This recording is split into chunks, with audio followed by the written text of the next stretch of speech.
Welcome, everyone, to another episode of the LanceScurv Show. Empress G is here, and this is her show, but I always have to say it that way for identification purposes, even though I'm the one who sweeps the floors and carries the buckets. How are you doing tonight? I am doing very good. Thank you so much, Brother Lance. How are you? Oh, we're doing good in this crazy world out here. It's a beautiful place, but in the man-made engineered world that I like to identify, which has nothing to do with nature, the bottom line is that world is bugging out. It's going crazy. But in nature, all I see is the cats and the dogs and the alligators and the birds just chilling out. They don't have to wear a mask.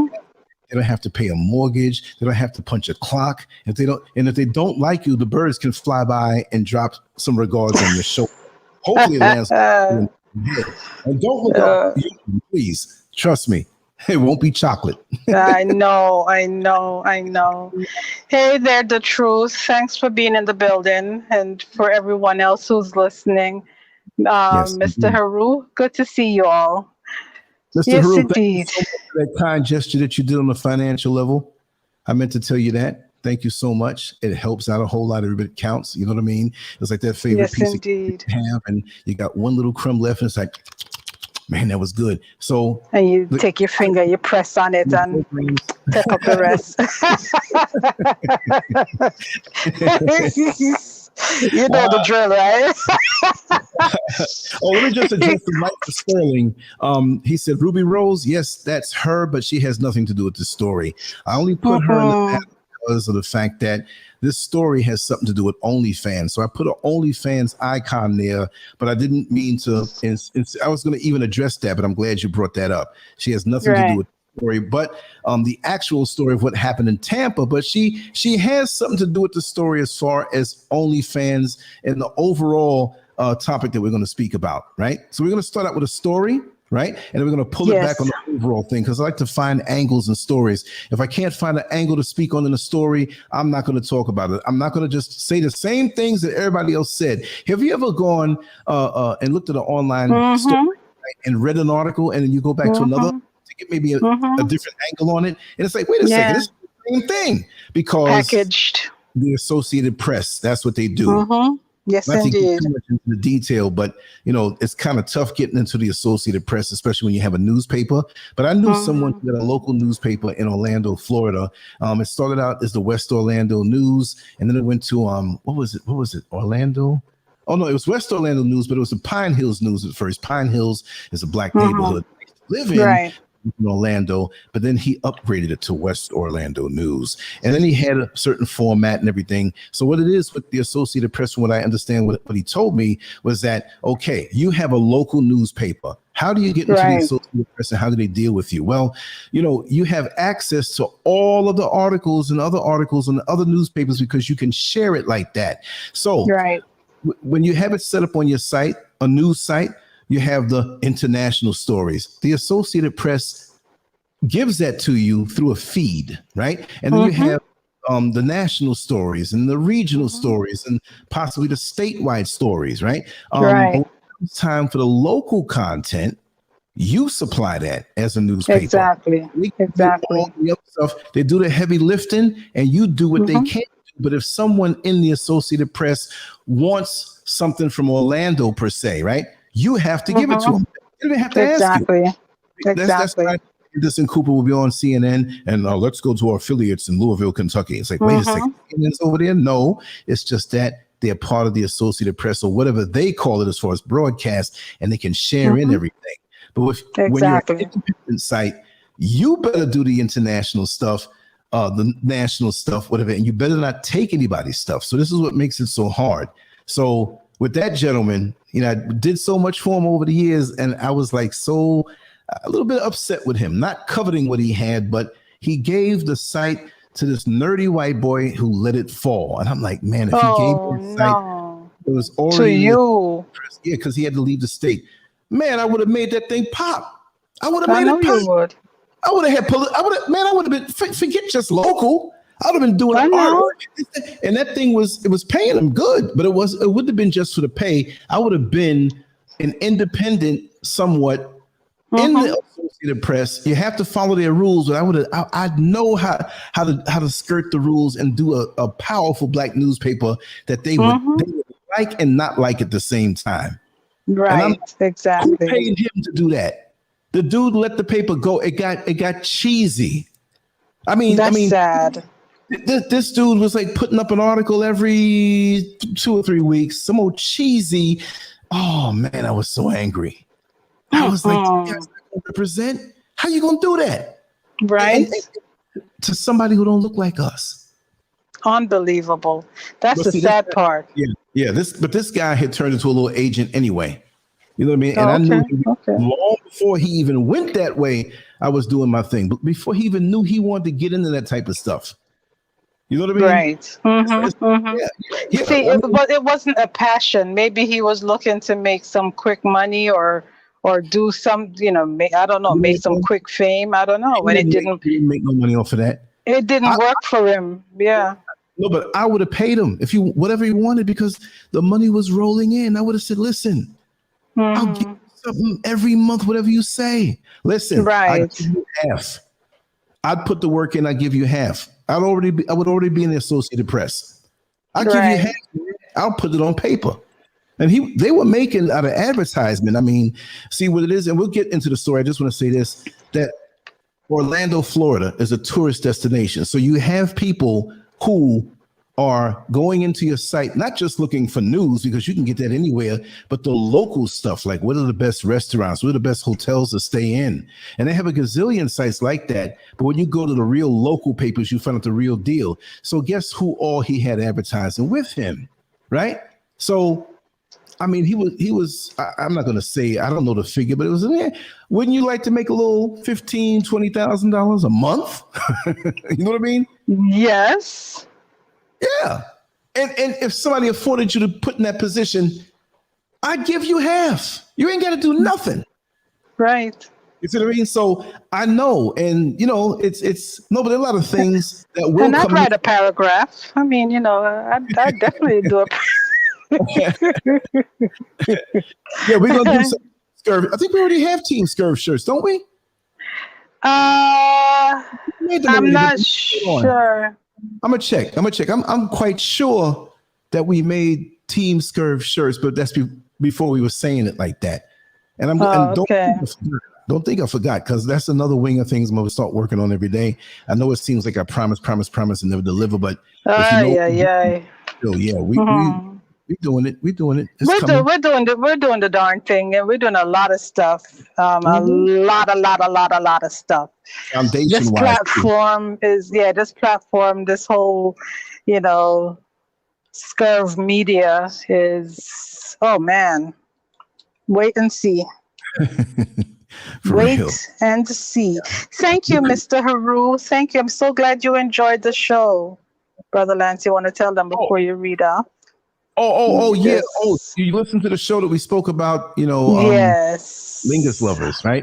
And I still want to make like take a snippet, little 5 or 10 minute snippet out of that, because most people won't know to go there and check it out. So, we're gonna do regular shows like that where Mr. Haru is a fan. He's a real fan. This work, I don't mean to say the worst is yet to come, but the most intense is yet to come. Trust me. I know I have a Team Scurv shirt, but I can't find it. And some of these, it's not showing everything. I got to redo the store, but I'm gonna drop the link for the whole store in there. But these are made months ago, and I haven't really been pushing it. So I'm always open for ideas, but I'm going to be, really pushing it as we settle in. So yeah, that's how that worked. But whatever's for you is for you. Whatever you don't get, you don't worry about. I just keep pushing forward, and we're going to make things work. And more and more, I'm very excited. Now today, early, I would have done more. Okay, but I had to run out and make some runs, and I jumped in one of the vans, and the van took me way far away from where I was supposed to go on the way home, and I was so mad. So it took him on a scenic route. Yeah, exactly. I saw a whole lot of things. I'm like, man, this place is nice. I mean, that part, because it took me through another part of East Lagoon that I didn't see, and I was like, what the heck? I was about to pull out that camera, but the seat that I had, wasn't conducive to that. I didn't want to kind of lean over, by this person's underarms. It was like already banging. So. Oh God. We're really going on human nature with so many different things that I don't want to have to worry about the whole YouTube. This is too, because YouTube redid their guidelines now also. I mean, what you can and can't do, and there's a lot more that you can't do. And the interpretation of those laws, especially on the adult sexual level, it's kind of tricky that you can get caught thinking that, well, I didn't think I was breaking the rules, but you do. So they're making it very hard. And they're making it very hard on content creators because, like I said before, and I'll say it again, then we'll get into the topic that, okay, the people who are part of the YouTube partner program, whether they make 5 cents like me, no, it's a little more than that, or 14 or 15 million, like some of these people out there that are making it like that, right? That's not the majority of the people. The majority of the people who use YouTube are people who are like, I made a little channel and it's for my little crew or for my family. And every now and then, we have a reunion or a birthday party and it's fun stuff. You know what I mean? And we share it amongst family, but it's not like, you're doing stuff every single day and make it a professional or near professional production. So being the fact that is now they're going to start putting ads on the regular graduation of videos and just this channel and that channel. Everybody who is not in the program or every YouTube video is going to have ads on it, right? So now they're going to make their money that way. They don't need the content creators anymore. You see what I mean? So, right. Y'all. But see, look, I didn't get on the internet for money anyway. Like, I'm going to go. I was around before YouTube, okay?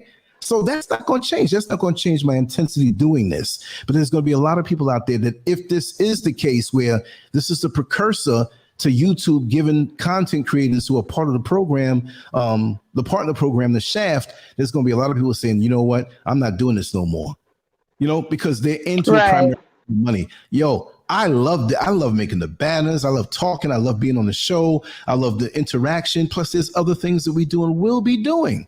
So if it's time for us on this level to not receive anything, well, then so be it. We have our being supported, but the love goes on. I didn't get into this for that. You know what I mean? I know. Look. It's like the handsome, dashing man who falls in love with the woman in the town, who is not known for looks, who's not known for being svelte in her figure, who's not known for anything of what they would accept as beauty. And he tells her how much he loves her and he's with her and he's committed to her. And guess what? She hits the lottery for $100 million. Oh, yes, you're only with her for money. But see, she knows the relationship they had long before, and she knows that he's not into it because of that. So with me, long before dollars and Cash App and PayPal and Patreon, I've been doing this for decades before. So don't know about, because somebody left. I gotta address this indirectly. There's a person out here who is changing profiles or YouTube pages. They make these dummy pages for a couple of days because I have graphs and things that can tell me these things, right? Right. And I know it's pretty much down to one or two people. There's this one person who keeps coming on. I don't know why they're butthurt, but they're butthurt toward me, and I have to say this officially. They're saying it, if they say it publicly, they're saying it in a whispered sense that I'm fleecing the flock. I'm milking people of all of this money, and it made it where I can come over here and live in Africa and build and do and whatever, and everybody else is suffering. Let me tell folks, I'm 58 years old. I've been going to work with my father and doing little minimal things, thinking I was working, but I was young, right? 7 and 8 years old, 9 years old, raised kids, been working all my life. Right. What do you think that comes from for me to be able to do this? That's right. Again, officially, I do not take YouTube money, Cash App money, PayPal money. My goal was to have this running by itself. There was a time when it did. Around these days, when everything is tight as they are, it ain't doing that. I have no problem with that. This is my little baby. Okay, I'm going to take care of my baby. I'm going to feed my baby. If the uncle don't want to help and the grandfather don't want to help, I'm going to do it anyway. That's right. So there's somebody out here putting it out there that, oh yeah, you got your money and you living good and whatever. Look, I live below my means. I don't spend foolishly. You know, I went out today and did all those runs and didn't even eat until I came back a little while ago. I believe you. Not because I was starving. I just said I'm not going to eat until I come home. Right. I just can't believe that folks think that money is my primary way of thinking like that's what it is. But see, you know what? I know this person and many here know this person. And for them, that's what it is. But I have enough class not to mention no names. Right. Profiles and YouTube pages and dropping dirt and trying to turn people against me when you don't even know the deal. No, and they know the deal. They know the deal. They know how many years I put in, whatever. You know, it's crazy. It's crazy. So YouTube. And here's the thing. But here's the reality of all of it. Nobody is strong-arming anyone on this platform for money, right? So if the folks that care about you want to give you whatever they want to give you, how you spend that money is your damn business. Because you didn't listen. No, I know that's not what you're doing. I know that wholeheartedly. That's absolutely not what you're doing, right? But you're no different from anyone else who is out there taking the money and they're showing you online that they're building their own private homes, not a communal property or not something where anyone who comes to, goes to Ghana can have a bed and breakfast to sleep in or whatever. These are their own private homes they're building, and they're building it with Super Chat and they're building it with whatever else they're asking for, right? You're not doing that. You're not doing that. Every penny, and I know, I'm his accountant. I know. Anyway. Tell it, girl. That's right. No, for real. Every penny that comes from anything YouTube, Super Chat, PayPal goes right back into his platform, whether it's LanceScurv.com, whether it's YouTube, whether it's Instagram, wherever the hell it is that he's working on it, every penny from that is allocated to keeping those sites running. Nothing that he gets from anything here goes into his personal life. And you can believe it if you want, or you cannot believe it. But no one is being strong-armed to donate or to give. If you love what he does, you do what you do. And it helps. But yes, indeed. Again, it's going to go on anyway because I do it for the love. I'll go without exactly. You know what I mean? I know. You see, and see, this is how it works without even telling everything, right? I have what I do with what I've worked for. Exactly. Worked all her life. So if we come here and plan here, that is a separate thing. Exactly. See, but because I have all this time, or so they think, which I manifested because I walk around with a daggone camera bag 24/7. And if I get a break to do this or do that or whatever, like today I ran around a lot, I had my stuff with me and didn't do nothing out there. Do you see what I mean? So me, my second video for the day, and I'm like, oh, that's all I did was 2. I want to do 3 or 4 or 5. It's like that sometime. But exactly to keep it running itself. And as of recent, most often it hasn't been like that. I'm like, okay, I'm gonna put this in. I got to spend for this. No problem, because this is the love of it. You know what I mean? But according to the naysayers, he's rolling in millions and he's got this. I don't even have a car. I'm taking the Trochos. Maybe CDs.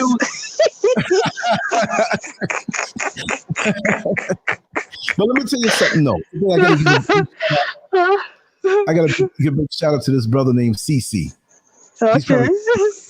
I got on the bus. The little van, a little Trotro, and this guy had a mask on. He's looking at me hard, like. I say, oh, I hope that's somebody that didn't step on their toe or something. So we're looking at each other, and he says, you're a YouTuber. I said, yeah, last time I checked. I knew he must have knew me. He said, you're LanceScurv.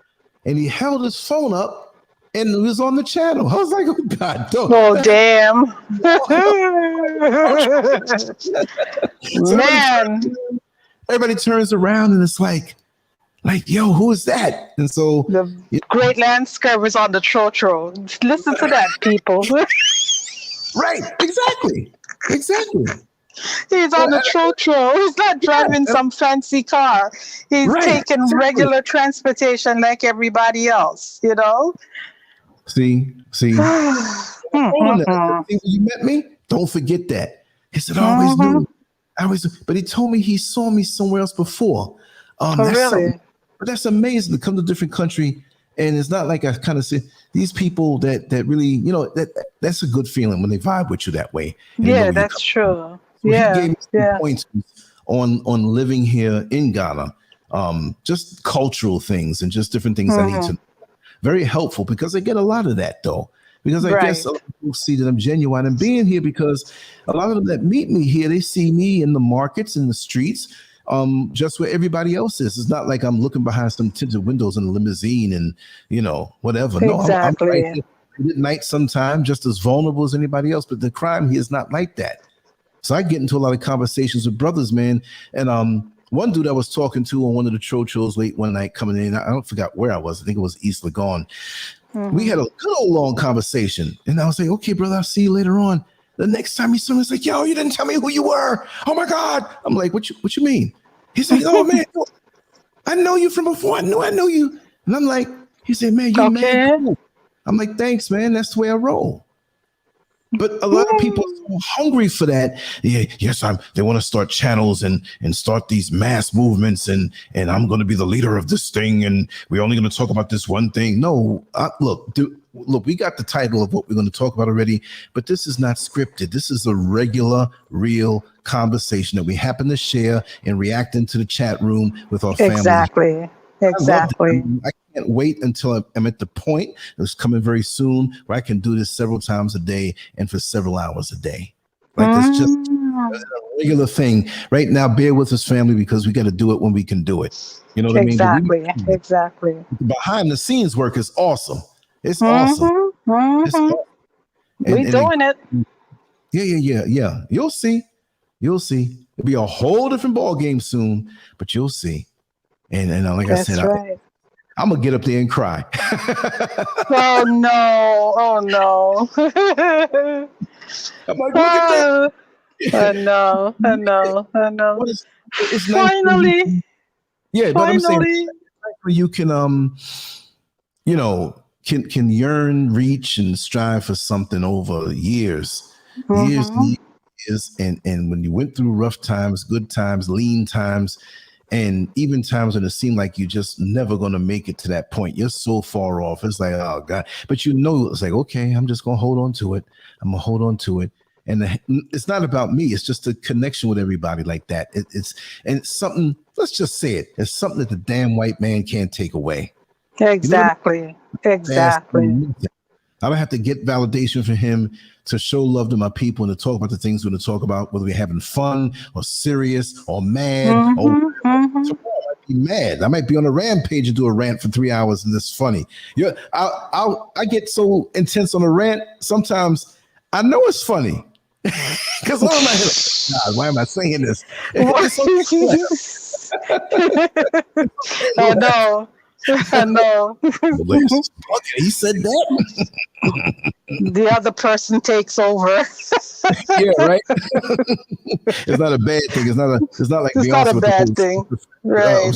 Sasha or Fierce. Nah. You got to come up with an alter ego name, though. The Steamroller, right? Anyway, let me start out. Indeed. This is a heck of an energy we have. We're like 25 minutes in and didn't even start the actual. Yes, that's right. Got to do the house cleaning or whatever it is, This just happened within the last few days. It caught my eye, and I'm gonna not get back to doing it. I used to do that where we start out with a story of something that happened, and then we talk about the principles around it. And I just saw something in the story. I was like, wait a second. And I'm going to read this from, what is this? It's the same article on so many different sites, but it's meawww.com. This story is on different Tampa, Central Florida, national websites. So I just chose this one. It's just easier on the eyes because it's a white background with black letters. And it's kind of written kind of funny. So I got to, you know what I hate? When they have an article you got to read, and you read a paragraph, there's a big ad. There's 2 lines. There's a big ad. Yes. It just makes it difficult. Yes. Yeah. So I apologize if I start reading one of the ads, right? So, you click on the ad by accident, thinking that you're. No.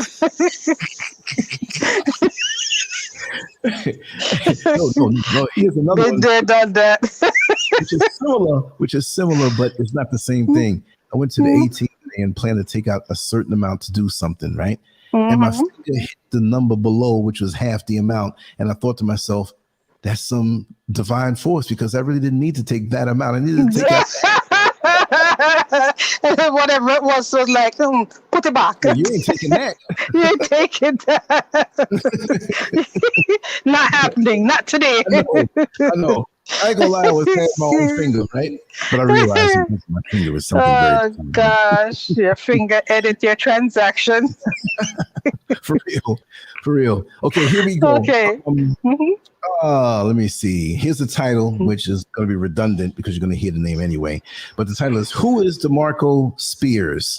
Florida man kidnaps woman, orders her to film threesome with him for OnlyFans. Ain't that something? Florida authorities apprehended 30-year-old DeMarco Spears after he allegedly kidnapped and assaulted a woman.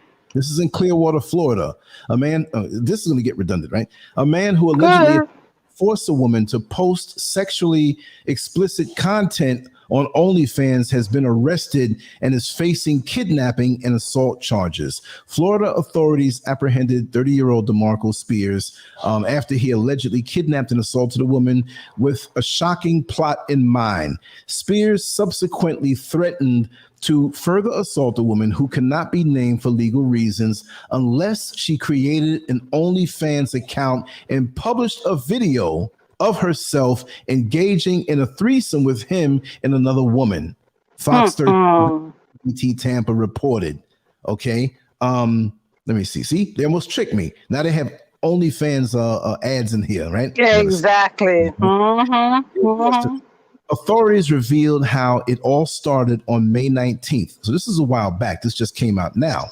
When Spears found out through Snapchat that the victim had gone to a strip club without him. Wait. This is when it gets, I'm gonna read this out, but this gets kind of cloudy now. What kind of relationship did they have? And proceeded more than 100 times through the night. The victim called Spears back at 7 a.m. the following day, and a hostile argument reportedly ensued. According to Florida police, Spears went to the woman's residence and proceeded to kidnap, assault, and attempt to force her to make the OnlyFans video with him. The suspect allegedly smacked the victim across the face after she got into his car, according to the news. Following the assault, Spears kept the Florida woman in his car as he drove around all day. According to the report, he regaled his OnlyFans plans and told the woman he would keep any proceeds from the account. Oh man, oh my God! Aside from forcing a woman he allegedly kidnapped to create the OnlyFans account, Spears demanded that she cash her paycheck and give him all the money. Investigators revealed how smears, right? He should be smeared. Right? Yes. Investigators revealed how Spears pulled up to a mid-Florida credit union to cash the check. When the victim attempted to flee the scene, however, her attempts to escape were in vain after Spears pulled her back inside the car and drove off. Spears eventually drove into a Costco parking lot where the woman was able to somehow grab her phone, dial 911, and flee on foot. However, Spears was relentless. He reportedly chased her after she fled the car and went on to tackle her to the ground. He grabbed the phone and the two wrestled for it. At some point during the scuffle, Spears overpowered the victim and stole her phone and identification card before fleeing the scene. According to WTVT Tampa, the victim sustained abrasions on her knees, left elbow, and left shoulder from the physical altercation over the phone. Spears was very very next day by Florida authorities, who charged him in connection with the kidnapping and assaulting of the woman and his failed plot to film a threesome with him and another woman for commercial purposes. Police said Spears is currently facing charges of extortion, strong-arm robbery, felony battery, grand theft, false imprisonment, and tampering with a witness. Boy. Wow. Boy, let's just go on back on up, baby. Let's go on back on up. And I heard something that didn't sound right, baby. Something wrong with that relationship. Know what I'm saying? Anyway. Big time. Big time. Big time. Yeah. This is the thing. So, okay. If he called her 100 times, the number. Yeah.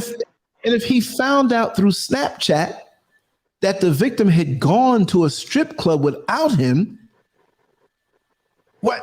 They've been there before. There's something that they did on the. So that they did that quite often. I mean, women go to strip clubs usually with guys, and some women go by themselves. They just like the atmosphere. The guys that are there, they're kind of raunchy, whatever. Ain't never been. I used to drive a van full of them around all the time, and that's how I got to be inside those places. But what I'm saying, absolutely. I got stories about that too. But that's the thing. Okay, we understand there's a subculture that's there. I understand it well because I know it well. I know it extremely well. Right. So he had some type of relationship with her.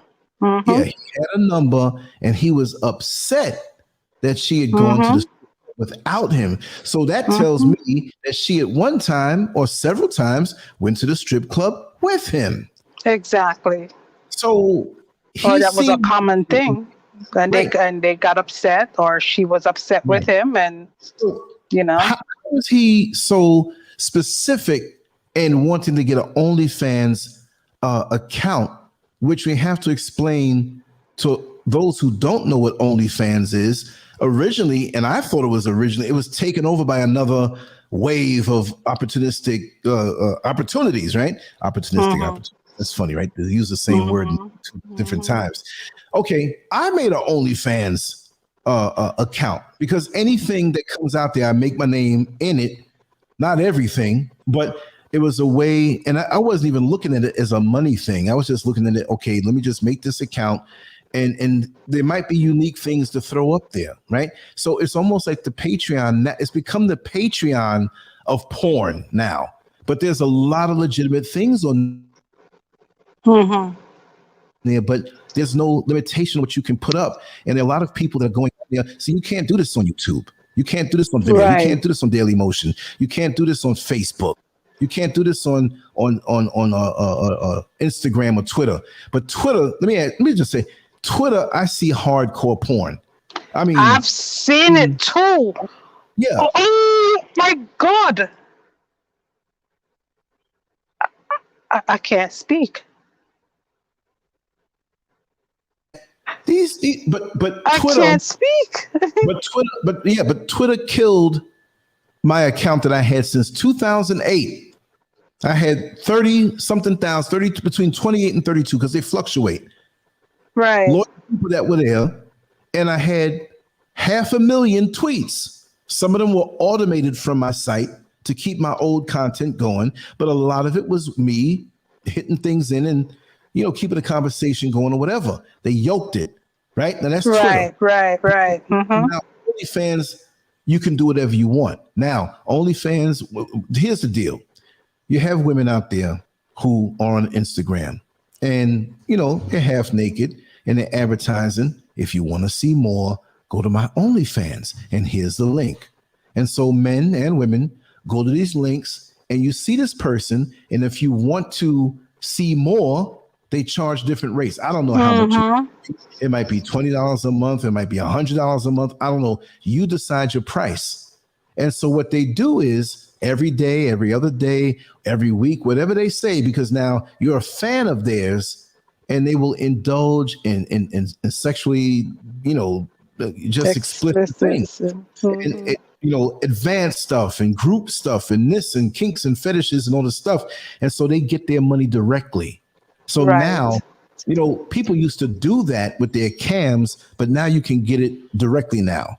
right? So they made a whole lot of money. So I think that what's her name, Ruby Rose, who's pictured here, again, she has nothing to do with the story with DeMarco Spears, but since she is a OnlyFans kind of iconic person who's doing the damn thing, I put her up there. So I just want to have that disclaimer. But in searching for a proper photo to put this banner together, I ran across her and I saw in the bottom, I didn't click on the whole article, but she made like $22,000 in a day. Really? Yeah. I'm not saying it's that she makes this every day. What I'm saying is that things like that you put on your shows or whatever. If you do it I don't know if she does it every day, every week, whatever. But at some point she made $22,000 in one day. So that shows you the reach of the internet. Social media has gone and taken different twists. I'm not going to sit here and get mad at anybody who has their hustle going on. You know, she seems to have that certain look or whatever, have that some people like or whatever, and she knows how to work it. Now, I'm not condoning that. I mean, would we want our daughters doing that? No.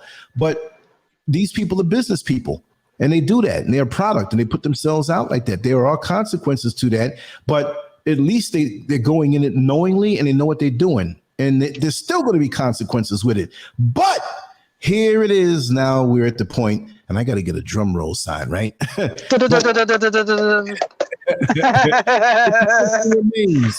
adult online content twisted our minds. Bottom line, DeMarco Spears represents, he's not just one person who did what he did. Some men may not go so far to kidnap somebody and beat them down or want to force them to do an OnlyFans threesome, but their expectations in society of what women are and what they think they should be, they're so desensitized. We talk about kids who they're desensitized when they pick up a gun and they're playing these video games, and it's just, you know, it desensitizes you. So now, true. Remember, this guy is what, either 30 or 31 years old. Let's just say he's 30 years old. Yeah, if he's 30 years old, give or take, it may not be exactly, but he's pretty much born in 1991. 1991, this young man here, 30 years old, just born. 1991 to me is the other day. Exactly. A lifetime ago.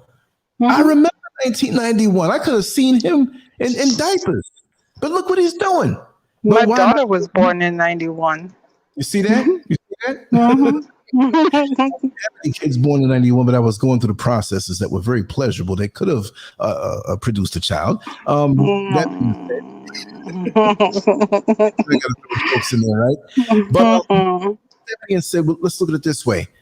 Let's just say he was born in 91. Let's just say in 2001 he was 10. Let's just say in 2006 he was 15. Now we know MySpace was around before that. And we know that Facebook came around in 2005, I believe, and YouTube came around in 2005.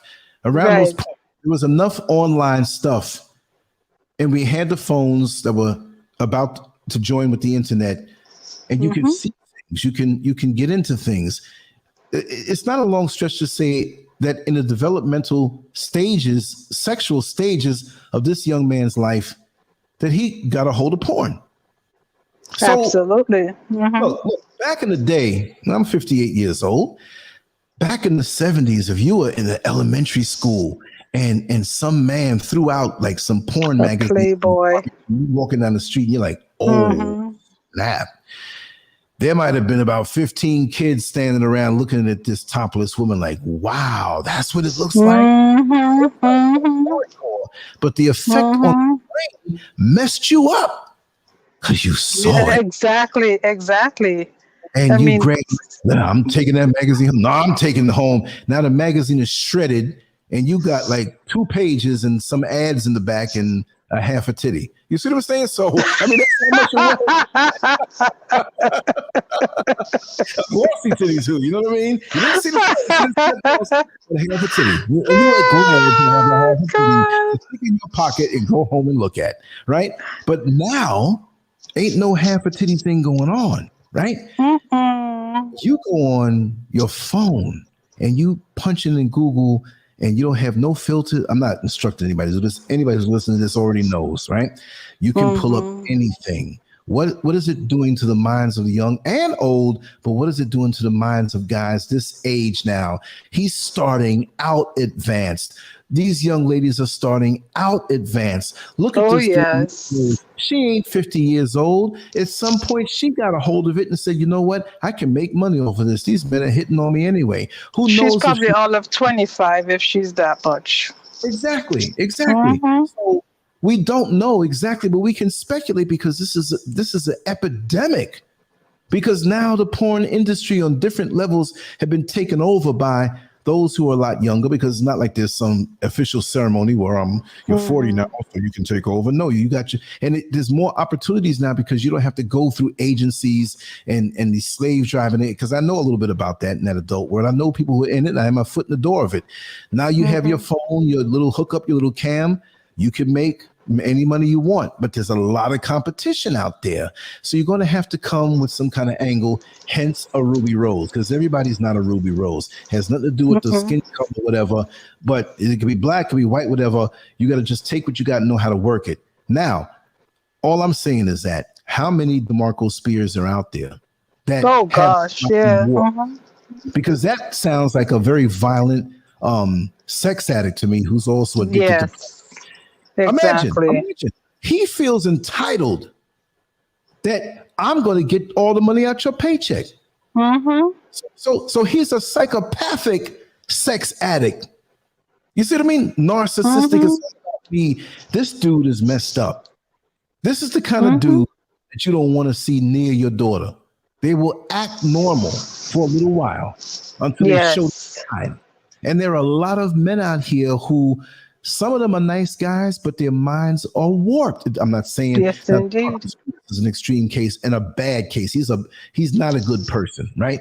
But there are a lot of nice guys who struggle with the blur of fantasy in the real line of reality. And exactly. Now he wanted to get all her money. He wanted to start up a OnlyFans thing and have sex with her and another girl. Which is letting me know he knows more about her. Okay, a lot of women in the industry are bisexual, and they do stuff with women. A lot of men are fascinated by that. So now he wanted to put himself as a star of the show, and I'm going to be in this thing with you, and we're going to make money, and I'm going to keep the money. Look, we're not condoning this, but how you going to keep the money? Who died and made him? That's what That's what exactly. Who gave him authority over her body and what she does with herself? I mean, right. So now you're inflicting your warped way of thinking that in your mind is normalcy, because everybody's affected by that stuff. I've seen enough of it. My mind was messed up with it. Not like I'm some addict, but you see something on there, and then you go in the supermarket, you see something that looks similar. Am I going to see this thing? You're not going to see it, but it taps you on the shoulder, like, say, hey, that ain't reality, man. But then with my zany life, it could be in the past, it's a possibility. But even that warped me up a little bit. But these are very powerful things that have normal looking people who can say good morning, who can smile, who can drive, who can give you and do a kind gesture to you, but you don't know what's inside their heart. You don't know what's there in their mind. Because so evidently, he called her 100 times. She answered back 7 a.m. When he got to the house, she got in the car. For her to get in the car, she's an idiot. That's what she is. I mean, yeah, he could have been threatening and all that stuff, but when the cops, right? That shows me that there's something more to their union, and he's already sick now, but he has some sense of entitlement with her, and how does he know what she's down for an OnlyFans video, right? Evidently, she's not shy. She's out there doing a thing. And I would kind of sort of think that they have been intimately involved. I kind of sort of think. Sort of. I'm just saying. Sort of. I'm just saying.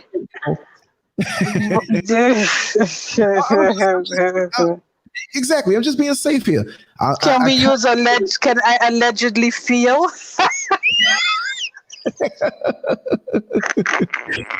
He should have took that little magazine and been happy with it. He wouldn't be messed up like he is now. But Exactly. I afforded him a threesome. So who is this other girl that he's going to get? Look, chicks in the strip joint, they know other women, right? A lot of them know each other, and sometimes things happen. I used to drive around a whole bunch of them all up and down the East Coast, and they'd pay my way, not like I'm begging, I'm driving them, and I'm also security. So they'd pay me half up front and pay me the next half for the weekend, or for the one time it was a whole week. I went out with these girls. Wow. Oh, wow. Yeah. We went down to Virginia, hit all these different spots, coming up through Maryland, Washington, Philadelphia, Jersey, all this, went Boston, came back down. And it was like this whole time. Yeah. Oh, yeah. But I told you about that, didn't I? I didn't go into depth. But it didn't go in depth. I noticed I used to drive the dollar van, the Q9 route, and I knew some people who were in that world, and they asked me, and then it was official. It's like, oh, we love your van. The van was hooked off. It was nice. And it was safe money for me because I didn't have to drive in the streets in Jamaica, Queens as usual, like I did. Right. And I've been robbed. You know, I've been through those situations. So it was like, okay, I get the chance to just drive them where they need to go. I'm going to eat because they're going to eat and they're going to feed me, right? Now, I'm not using them. They wanted the all-inclusive thing. They didn't want to be, oh, let's take this cab. Let's go here. It's like, okay, we'll hit you off with this amount. And it was nice. It was nice, you know? And we're going to have fun. But I wasn't around them because of that. Like, of course, I got a chance to see naked women and breasts when they're in the hotel and wake up. Now, they didn't get me a separate room. I was like, you know, they're like, listen, you're going to sleep over there on that little couch, whatever. Nice big couch, too. But there's a bed over there, and I wake up in the middle of the night. And, I was like, oh God, you know, this is real life porn here. Just giving you a peek into my old world. We cannot get through a show. I gotta make you laugh. Gotta make you laugh. Oh my God. Okay, come on. Okay, yes. So, you know, I know how that goes because women who do this, there's a camaraderie between them. The ones who travel together and do this together, and they talk about the guy. Did you see that little curve hook thing that he had? Did you see that little tiny one? He wanted a blowjob. I started sucking on one of the balls because it was so small. I heard it all. Tyler Perry. Oh my gosh. Right? I got things in my head from real life. I don't have to make nothing against Tyler Perry, except he's a little agent. Other than that. But like I said, I've heard and absorbed so much of this stuff and been around it. Okay, so I am not like amped off of it. I'm kind of like deadened, numb. This guy probably can't handle it because right. That's true. Yeah.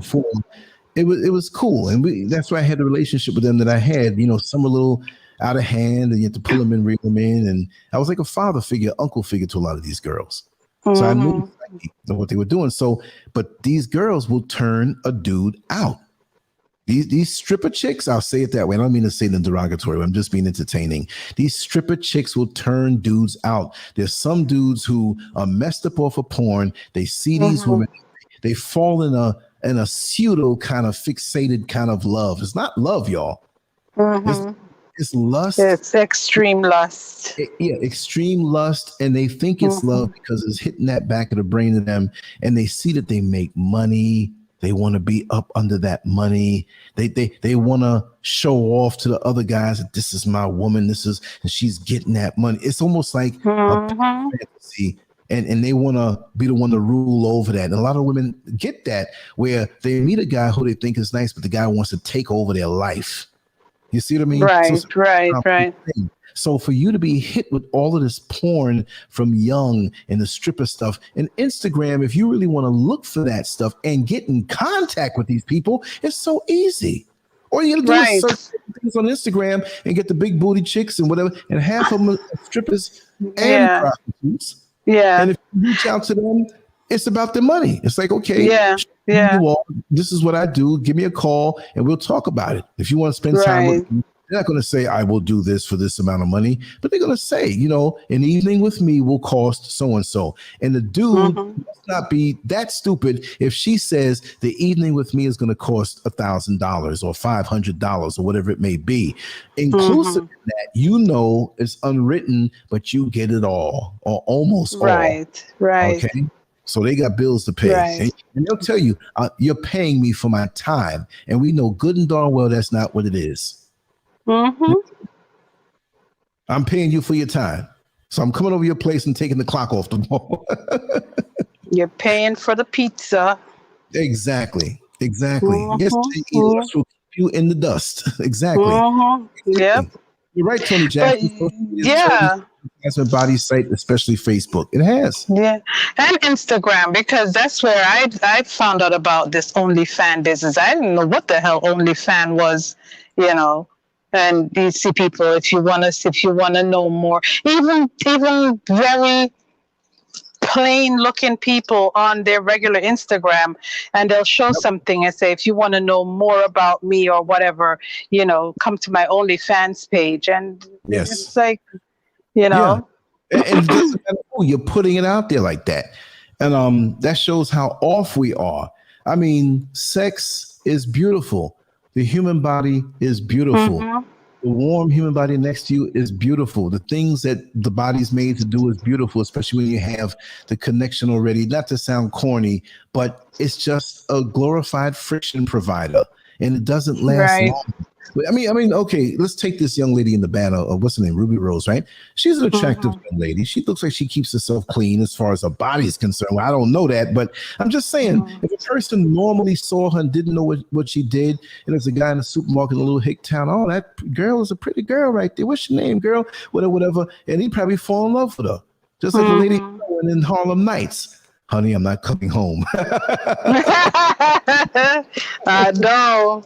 And then when you think about, and I'm not accusing her of saying Ruby Rose, I'm just saying in that category, and you see a guy like this, even in the mugshot, you can learn a lot in the mugshot. Look at the mugshot. There's nothing. I'd be ashamed. He has no soul. No, he's looking like this. So what? This is what you do. What are you doing with your life, man? Let's get on him now. And he was, oh, you shouldn't blast a brother. No, he deserves blasting. And I'm going to just say this too. We need to correct the other black brothers out here who are doing wrong instead of giving them a pass because they're black. I can't give nobody a pass because you're black. You got to be on a righteous tip. Now, if you make a mistake that's within a certain range, we say, hey, we're going to sit down. We're going to help you correct this thing. Now, you need to know so-and-so and so-and-so. Maybe you weren't raised a certain way. I don't know, but we're telling you now. When you get to a certain age, you should already know, and we need to be able to correct. And if you can't, get away from the community. Get away from we're not going to have this going on. You know what I mean? Because I know personally, a dude basically terrorized the whole neighborhood. I won't say his name, because his brother's well known, and that's all I'll say. We all grew up together, right? And this was in 1979, and there was a party going on the block, and it's a mixture of, young adults, but we were younger, right? And so they weren't watching us, and the parents were upstairs asleep or whatever. And there was a lot going on in the yard and everything. I wasn't there. It was across the street from me. I didn't bother to go. There was a couple people I don't even like over there. I'm staying home. So this one young lady who was new to the neighborhood, who kind of looked like this Ruby Rose in a way. The Ruby Rose looked way better than her, but she kind of had like a young, sexy to her, right? And she was always claiming to be innocent at that particular time. I found out the next year she wasn't. Okay, I will. Okay, the person I'm talking about is the one with the fly that flew in the Okay. Stuff, right? Okay. Later on, we'll talk about the flies. That'll be in the book. Okay. So anyway, she finds herself down at this party, right? And she finds herself with this individual who had neurological issues. He was walking around all right and everything like that, but he had issues that were he was a little off. Okay. He was in mind, but those things made him off, and it was something that was a definite thing, but it was okay. But we didn't know that he started messing with drugs. So he went, and I'll say what the drug was. It was angel dust. Oh, God. He went with somebody and started messing around with this angel dust. And he was me and him the same age. At that time, I was 16 years old. But he started with the angel dust. I never touched the drug, right? he's jacked up off the angel dust. Now, homegirl who was a little undercover, fast something, found us there, way up in his room, because everybody was in the basement, in the backyard, way up in his room, and she was getting her knees dirty. She was well known for getting her knees dirty, and a lot of people. Okay, all right, okay. So after she blew his mind and other things, she left. She had to go in, and he didn't forget, and he started harassing her. Oh my gosh! That first dose of angel dust, he was never, ever the same. He was a little guy. Messed him up. But he had some superhuman strength. Oh my God. Dudes in the neighborhood who were damn near grown men who were like, oh man, I'm out. I see him coming. Now, he would never walk up to you and fight, but he would harass you with memories of like, okay, let me finish the story. So anyway, he knew where she lived because she lived in the same block. So she didn't know who she messed with. He was a little off before, but now he was really off starting that night. Now, none of us knew he was going to be like this. Remember Cape Fear with Robert De Niro? Not the original, the one in the name Max Cady. Remember how Robert De Niro did, and he was on the wall of the house and blew off all the fireworks, and he was mad at the lawyer who failed him, and he was going to harass him once he got out, and he was messing with the daughter. He would do anything to harass you, make your life make you paranoid. You walk around looking. This is how he had the whole neighborhood. Oh my God! Here she is in her house, and it's some part of the second floor was her room, and she had a window.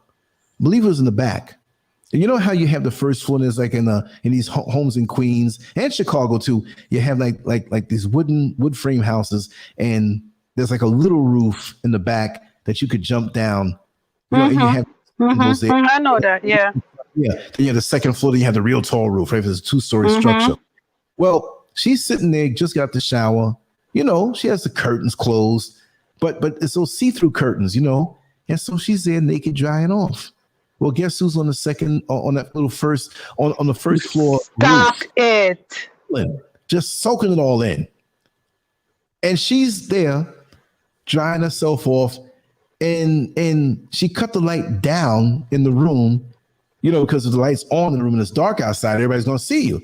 But she cut it down to TV light. And so the TV was reflecting off of the window, and he was sitting there real close. So she's sitting there, you know, and I think she got into letting her fingers do the walking, and she's looking at the thing like, am I seeing somebody at the window? She's seeing the reflection. Oh my God. And it comes to her, it's like a ghost, because this guy was like pale, right? The young black guy, he was pale. And he said, the dust. Holy shit. And she ran out the room and screaming, and then he had jumped off the roof and ran. They called the cops. They looked for him. They couldn't find him. This is a big thing in the neighborhood, right? They could never get him. So now the angel dust has him messed up. I'm only saying this stuff to show the young ladies and even some of the men, don't bring certain guys you don't know what's in their mind around your house, in your house, around your daughters, around your sisters, and even around your mama. You don't know what they'll do, right? Exactly. So there was another incident in the neighborhood, right? He was like a stray dog because he always wouldn't come home. He was young. And he was weird looking after a while. I ain't gonna lie, he was already weird looking. Something was wrong. I'm not putting him down. I'm just talking normal talk that most people would say, well, we can't say it that way in public. I'm just saying it the way we would say it anyway. Something was wrong with him. And he looked weird. So here's another thing. Up by Lefferts Boulevard, the A train, Liberty Avenue, Lefferts Boulevard. That's where the A train, last stop of the A train, aside from the Rockaway Boulevard, Rockaway and Rockaway Park, Rockaway Beach, round robin, you had the Lefferts Boulevard. So around, it's always busy, but after 5:30 and 6 o'clock and 6:30, people coming in from Manhattan from work. So he's up there walking around, laughing to himself, looking around. And so he saw this woman who had this fabulous shape. She was dressed in a corporate manner, but you know when a person's built a certain way. So he's walking up next to her. Hi, how are you doing, miss? And she already saw that something was wrong with him. So she gave him the hi because maybe that would get him away. Oh, hello, how are you? I'm fine. And you're fine too. Boy, you sure look nice in that skirt. Now he done crossed the line. Now she's a little alarmed. And she keeps walking. She says, thank you. She's saying all the wrong things because it's encouraging him. So now he walks behind her. He's looking at her, and almost like Michael Jackson in that video, the way you make me feel. You know what I mean? He's walking around like this, angel dust boy, you know, and she's walking and she's getting a little scared. Now there's a big crowd out there. So he's like, can I take you out sometime?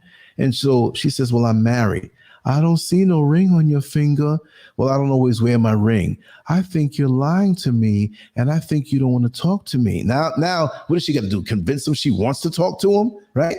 So, because he's done this to so many people. Well, she kept going. She says, listen, I think I don't feel too good. I'll see you another time. Have a good night. You don't want to talk to me. Well, what did he do at that point of the day? I mean, it's broad daylight, even though it was what part of it was summertime or something like that. You know what he did?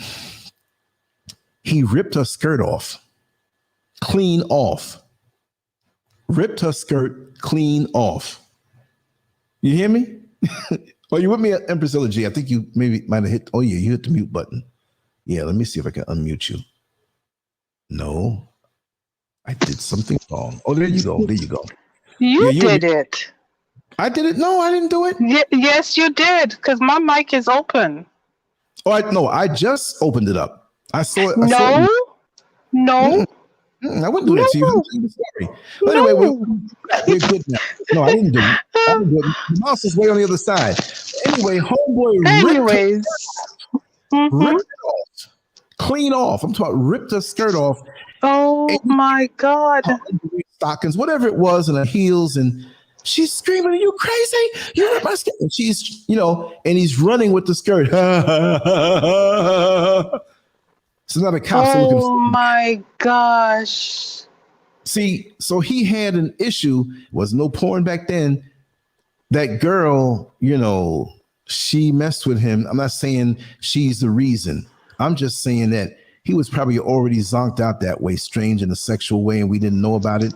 The angel dust amplified it. He kept smoking. He kept on smoking. Really? Yeah, because he has family members. We have in the neighborhood. It's like, oh yeah, there he is. They would see him walking down the street and go inside. Come inside, baby. Here we come. And they wait. We passed by, and that was it. Yeah. And there was a grown man in the block that was beating him down because he was trying to mess with his daughters. And this is what some big Jack Johnson Negro type dude. You know what I mean? And that didn't deter him. That never deterred him. What? It didn't deter him. He walked past the guy one time and went into the back and sat down when they were having a barbecue. He was told not to come in there. The guy was out by the car. The grown man, the father was by the car. He walked back there. Boy, y'all eating good. That's why your titties are getting so big. And the father was right there. Drug him outside, lost it. And you hear what he said? In front of the father. Because the father was walking to the back to drag him out. Boy, your daughter's titties getting big. You're feeding them good.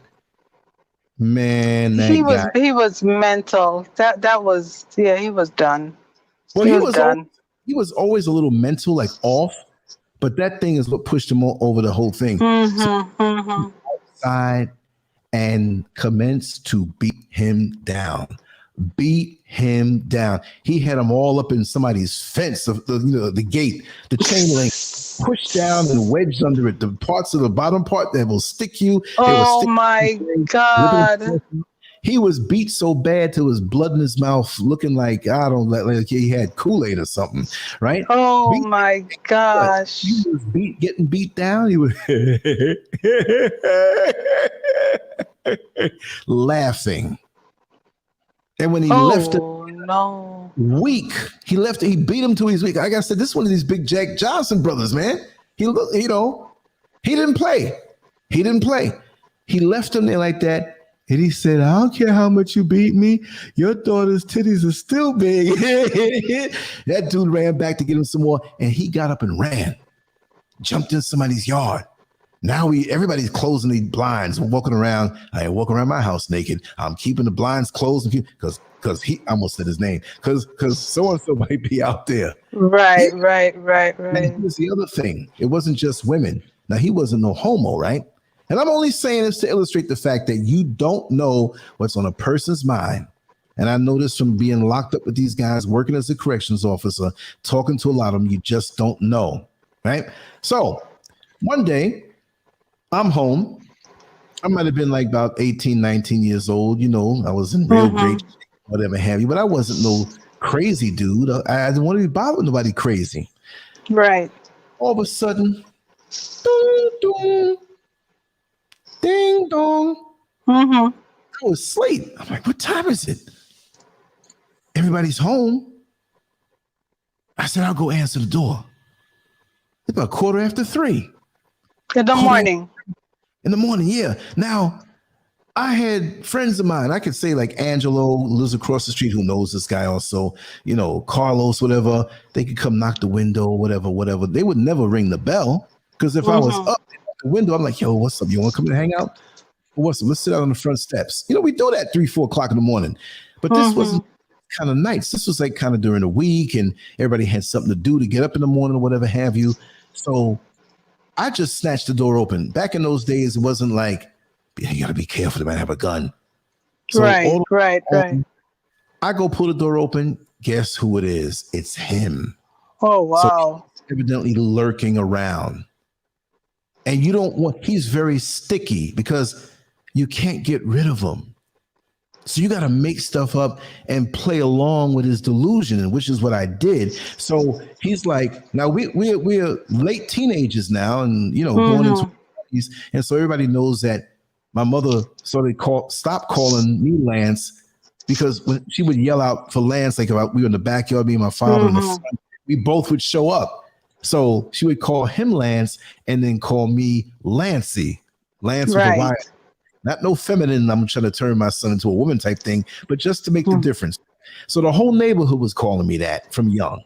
That's why when somebody yells at me in the street when I was in Orlando, when I first got, yo, Lancey, I never to this day knew who it was driving by so fast on OBT.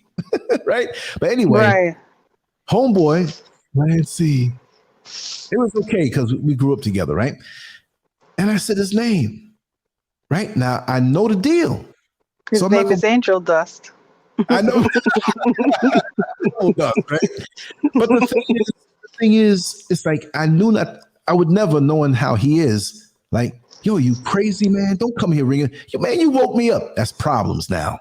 That's because he had a temper with his madness, right? Now, I would probably have to try to damn near kill him because he's not going to go away. It's like that, on an early Sunday morning, you finally to get a little chance to rest. And you keep moving, swatting. You can't see it. You got to mess your sleep up, get up, and battle this mosquito to find him, to kill his behind. Because you ain't unless you cover everything up. Cover your head, your feet. Yeah. You know what? That little toe that pokes out from under the covers, that's the one he gonna go and get it. That's right. So this is what it was now. He's like, you want to come out and play? Oh, God. Yeah. So you know what I had to say? I was real shrewd and thinking on my feet. I said his name. I almost said it again. I said his name, and I talked like a little boy. I said, not sounding like one. I said, my mommy won't let me come out and play. I want punishment. Right? Oh, you in punishment? So, but she let you stay out and come out to the door. Can she let you play out on the steps? I said, no, I'm still on punishment. She allowed me to come out here enough to find out who it is, but because she didn't want to, get up. Come open the door, right? Yeah, if I stay out here too long, I'm going to get in trouble. Well, I'm not in punishment. Can I come inside and play? I said, listen, all my toys, she can't let anybody touch them because I'm on punishment. That's to make my friends mad at me that I messed it up for them. Oh, okay, Lancey. So tomorrow, do you think we can play Wacky Racers? Now, this is going way back. Wacky Racers was a TV show, a cartoon where all these weird characters. So we used to take our bikes. I love Wacky Racers. Wacky Racers, right? So, you know, that's what we did. It's going to be for a week that I can't come out. Oh, okay. So, well, you know, that bugger came back like exactly a week later. Mm-hmm. Yeah, Mm-hmm. yeah. So I had to answer the door that time. He took like 2 hours. Lancey, can you come out and play? He heard some girls' voices down the block getting up out of a car. He got out of there quick because, you know, the women is what he wanted, you know. But it was scary because you'd see him, and sometimes he would be out of it where he didn't recognize you. But he recognized you.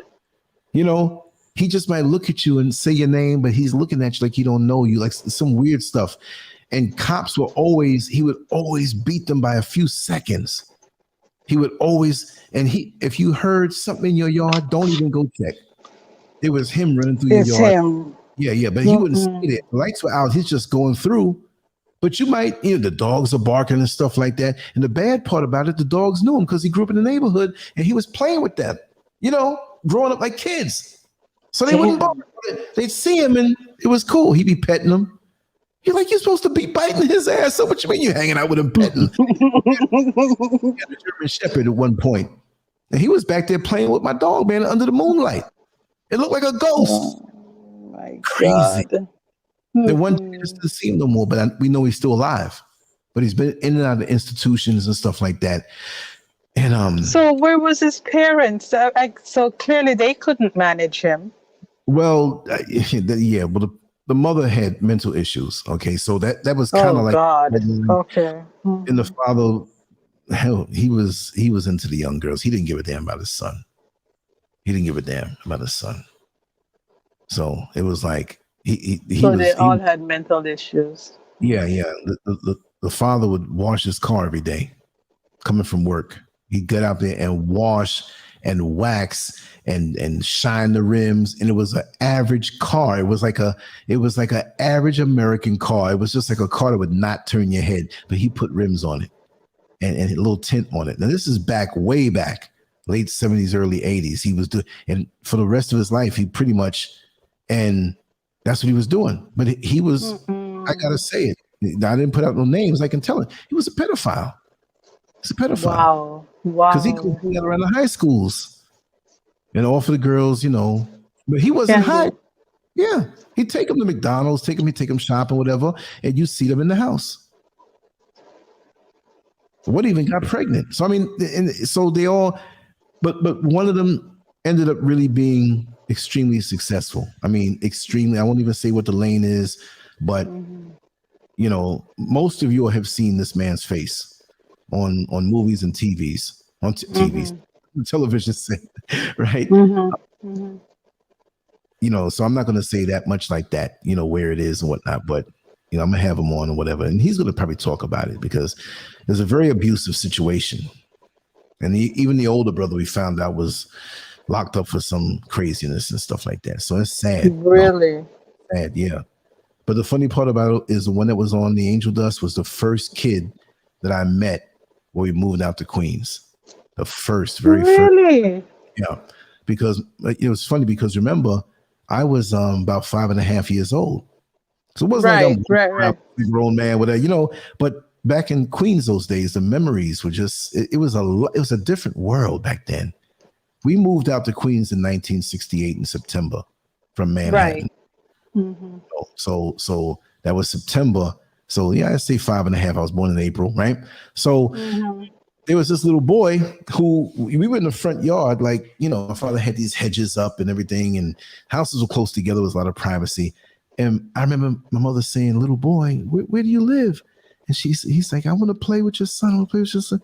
It was a little earlier, you know, but then it got dark. And it's like, you know, why aren't you going home? Right. I live over there. My father's sitting on the front yard, and my mother went somewhere. That's the thing, because she was in and out of mental institutions. So she was like, little boy, it's time for you to go home. Okay, bye, Lancey. Bye. And she's like, be careful when you cross the street. There's no cars at that time, heavy traffic in Queens like that. And they always watched out. Right. Every day would come over and stuff like that. Another milestone with this particular individual was when I was 13 years old. Come to think of it, it hit me. We were in my basement. I was 13 years old. My father had an old pair of weights, barbell weights and stuff, and dumbbells sitting there. And our friend pre-angeled us, even though he had issues. He was like, Lancey, I bet you I can lift more than you. And so he grew the bar and he was doing curls. And I said, no, I can do more than you. And I did curls, and we kept going with the curls and whatnot. We didn't know nothing else. Front of our arm, the bicep is hurting, and he'd come back and we do different movements. And after that, that's what got me interested in training with weights. So he was instrumental. My father always something. But that particular time in the basement, exactly. I know, your basement in Queens have different columns. Like 2 columns is on a load bearing. Oh yeah. So I leaned up against that column. It was a finished basement. And do my curls, and I never stopped. Wow. Really getting into training and the boxing and all that stuff, and never stopped. And 3 years later, 3 years later, I'm on a competitive bodybuilding stage. 16 years old. Won a title at 19 years old and got all these different trophies. All because of that. Not just, there's other factors. My father eating good and seeing him a certain way, but the crucial turning points, how you can have a trajectory in your life destined for something. And the person's right there with you doing the same thing. And it may not be such a pretty picture for their life when you look back on it. Because we all right. So that's the way I look at it right now. We're here right now talking to each other, but our lives are going in certain directions. And the closer we keep to each other, we'll have great influence, because I don't think you'll make any crazy decisions, and I'm not. But that's why we have to be accountable for each other and look over each other and check over each other. Exactly. Friends say, hey, man, how are you really doing today? Right. How do you feel?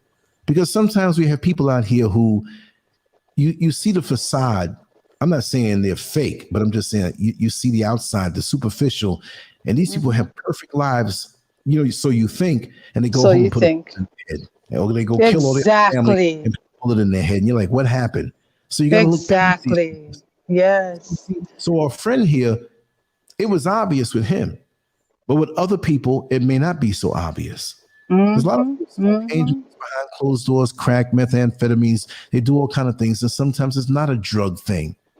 What about that woman who is perpetually depressed and never had it treated or never dealt with it, but thinks it's a normal part of life, and she has a child and gets into a bad argument with the husband? They had, what's the word for when you get depressed after having a child? You already depressed. Postpartum.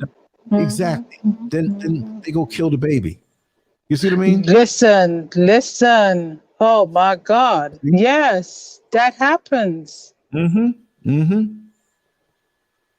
So we have to really look out for each other and be honest with ourselves. If we feel a little too strained or stressed, we don't have to go pushing and killing ourselves because of attaining this car. We want step back. I mean, I'm one of those people who push and push and push. But even me, I've gotten a little bit laid back, where to the point where I'm not going to kill myself doing anything. And here I am in Ghana, in Accra, and I go outside into the country, away from the busy city. But even here in the busy city, there are people who are just like super slow, because that's just the way they do it. And you're like, wow, they're not stressing themselves over certain Get things. off the treadmill. If you've gotten off the treadmill by leaving this place here, stay off of the treadmill. Because it's hard to even get off the treadmill, even in America, because it's that's what I'm saying. Yes, it forces you. It's so expensive. I mean, it's funny because what I call the 2 mile road before the main road, that long road we walk up before we get from here where we are now. Right. You have people who have like maybe a 10-foot by 10-foot piece of land on the edge near the curb, near the main road. I don't know how they work that out. And they have a shipping container that is cut 10 feet, and somehow they make it, because it's 8 feet by 40. Somehow they take it apart and weld it back together again, and it's a 10-foot square. And go right by that side of the road from the house that they're in front of, because it's evidently the people that own the house that own that land. They ran some wires, strong wires. And that 10 by 10 foot shipping container that was painted the same color that the letters here on this banner. What color would you call that? Like a hot pink or something like that?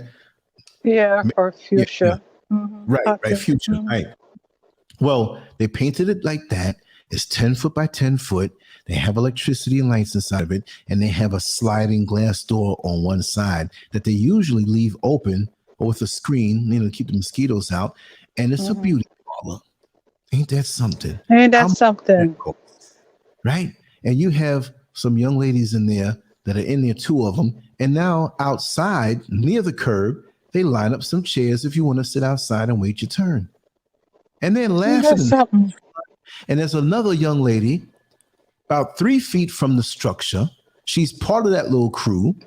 She has a drum cut in half, and she's making chicken, and she's making little pork, which, we don't eat no pork, a little fish. She has corn. They have drinks that are already made. And so people walk past, even the people that are I can't even say in the salon. It's a small little place. I'm going to take a picture one day and show you. I've walked past many a time and never thought to do that. And they're eating, and guess what? There's music playing. And guess what? There's a little TV set inside. You can't tell them nothing. You go into New York City, no matter where you are. Oh, I gotta pay the rent for the salon, and this other girl's not giving me her money, but she got a chair here. And then I gotta turn around and go pay my mortgage and pay my car note and pay my health insurance, and I gotta do this, I gotta do that. I need a break, I need a vacation. But you're making money and you're giving it back out. I'm not knocking, because some people are doing very well in that line of work or in other lines of work. But no matter what line of work you're doing in America, you're on the daggone treadmill unless you're part of the elite.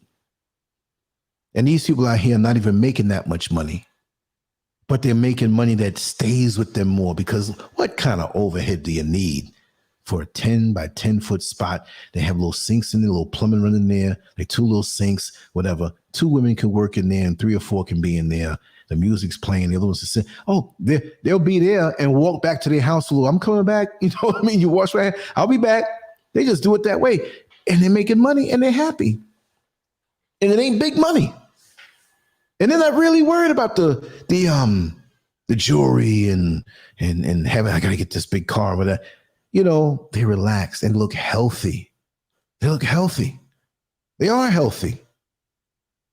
Let's stay out of that religion or whatever, but they're all right. It's real quiet here. Are you on mute?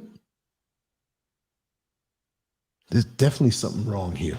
I think you might have, I don't know. Can you hear me? Can you hear me? Yeah, I can hear you now. Oh, I don't know. No, but it got quiet on the line, and it got quiet here. Like, yo, what's going on? I hope I don't look down and see my body in front of the, rice, the only rice I F with. Oh, gosh. It's real.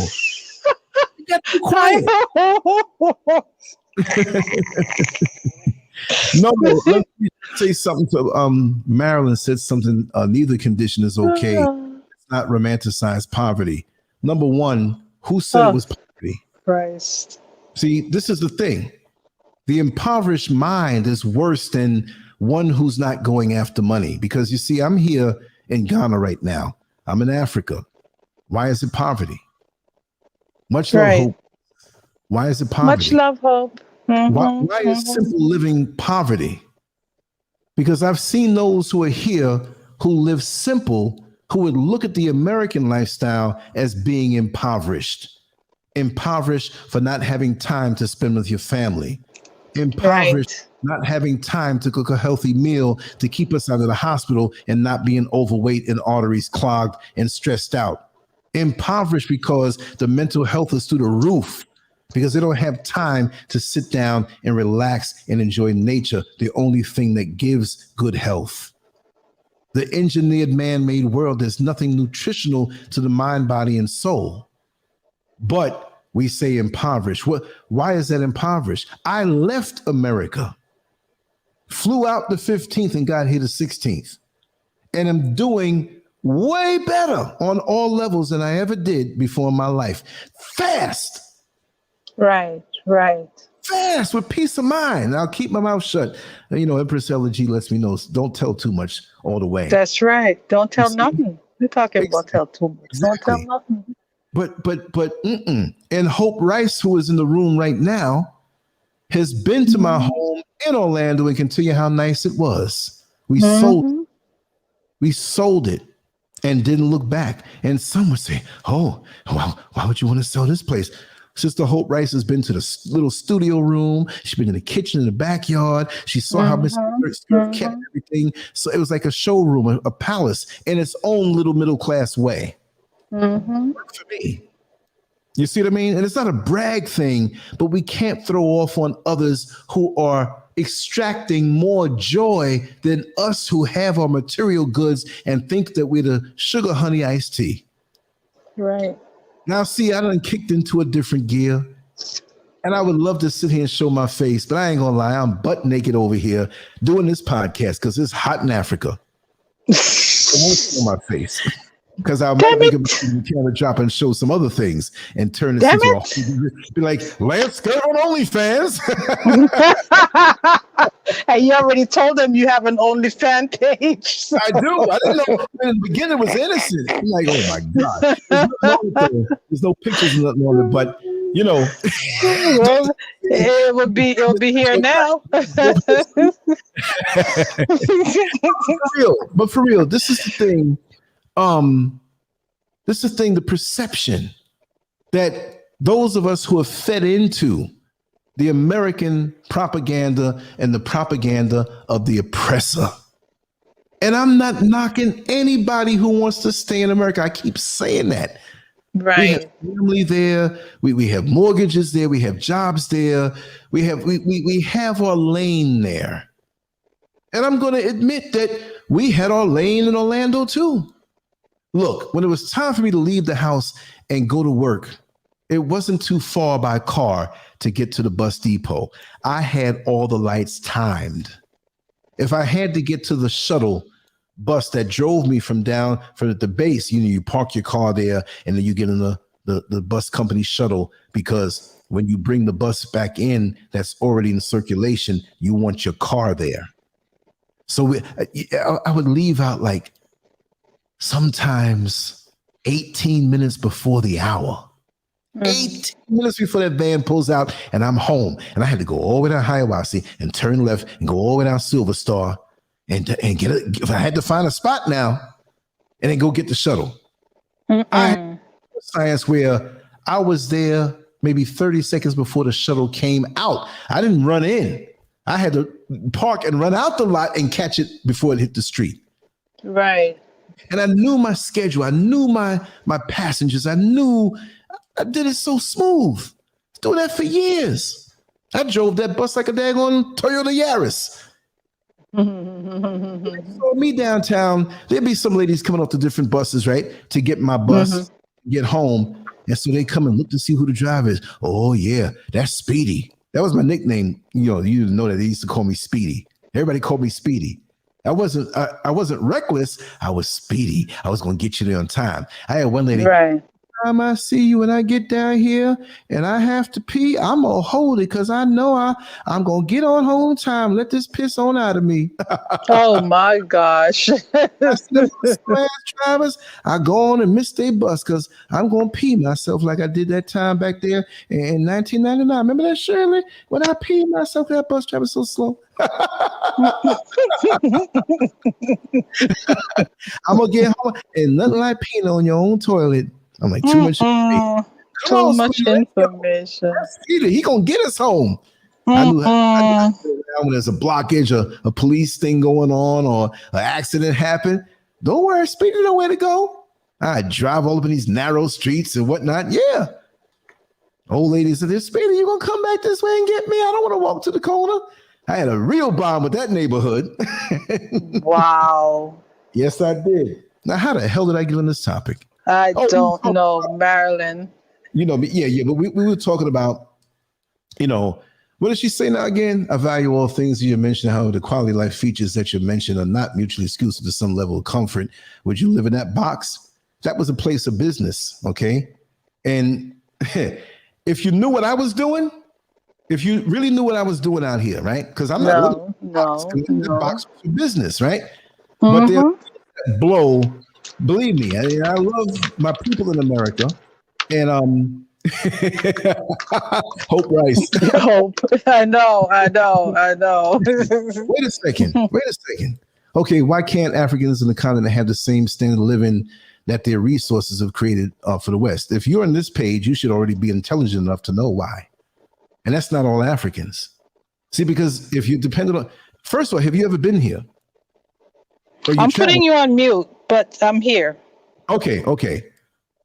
I mean, if you haven't been here, I really don't even have to answer that, because there are places here that America can't touch, but they won't show you that.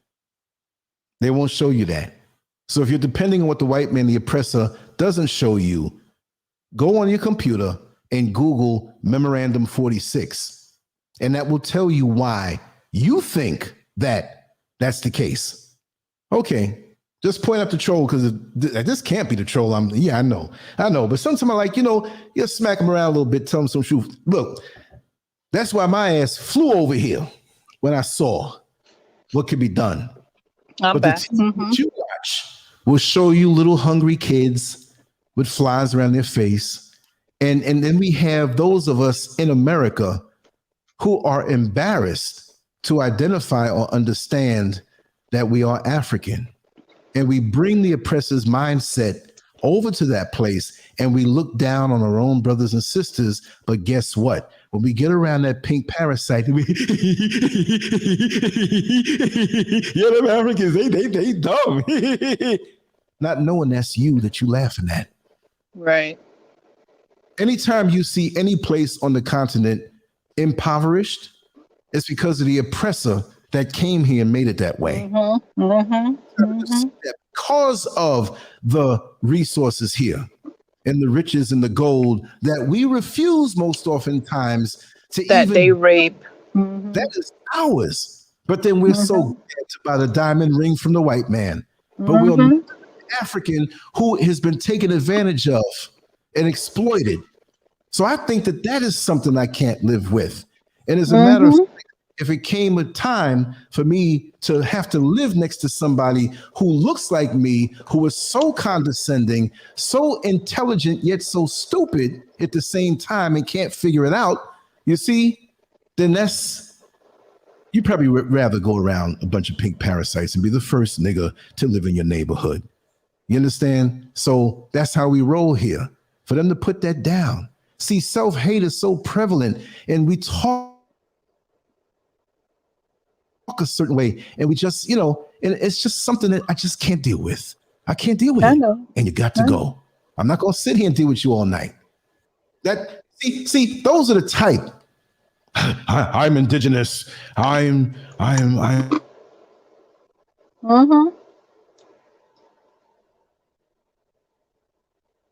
Hello? And talk all night. Okay. With this person. But they came in. Look. And I had to get rid of them. I can't stand people like that. See, what happens is that you get people like that who, and I'm not knocking anybody who's going to school or going to college and did everything right and earned a good job. You could tell. Yeah, but I'm not knocking that. But these are the people, she got steamrolled. These are the people that feel they're above their own, even in America, who don't even have that status. Right. And they'll turn their nose up at you, even in America, much less Africa. And they get around their Caucasian colleagues and look down on their own because they've made it. When the guy, the brother who saw me on the Trocho today, he couldn't believe it. LanceScurv, you're on the Trocho. I'm a common man. I'm a common man, and I lived well in America. You sure did. Walked amongst the people. Brought people home, we fed them. We'd go and get food, and not just get some cheap food to say we fed the homeless. Most of the time, we didn't even videotape it. I think I got 1 or 2 videotapes where we did that. Mr. Scurv would cook up some gourmet-ass food. Yep. Put it in a styrofoam, like big ones now. Get no cheap soda. She'd get some good juice, or we'd make something nutritious. And we'd wheel it down, sometimes taking 3 and 4 trips because the back seats in the trunk wasn't that big and it was a Toyota Camry. So we went down there and gave it out. We weren't looking for no fame. We weren't looking for, because we're strong as the weakest link on our chain in life. Right. So we know that some of the brothers may have drug problems. Some of them may have mental issues, spiritual issues, chemical issues. They may have done some crimes. I've seen some dudes down there, but it doesn't mean you can't take them away from what they're feeling. You can't humanize them. Yeah, keep them, It's the whole, you know it. You know that. And you know what? Everything going to be the same way out here, multiplied times 100 when you come. Because if you wake up and don't know where you are and say, where am I? You are at the airport in Accra. Just call me and I'll be there. Just call me and I'll be there. You'll be right on home. And we'll be cracking jokes all the way. You'll be eating food and doing well. Right.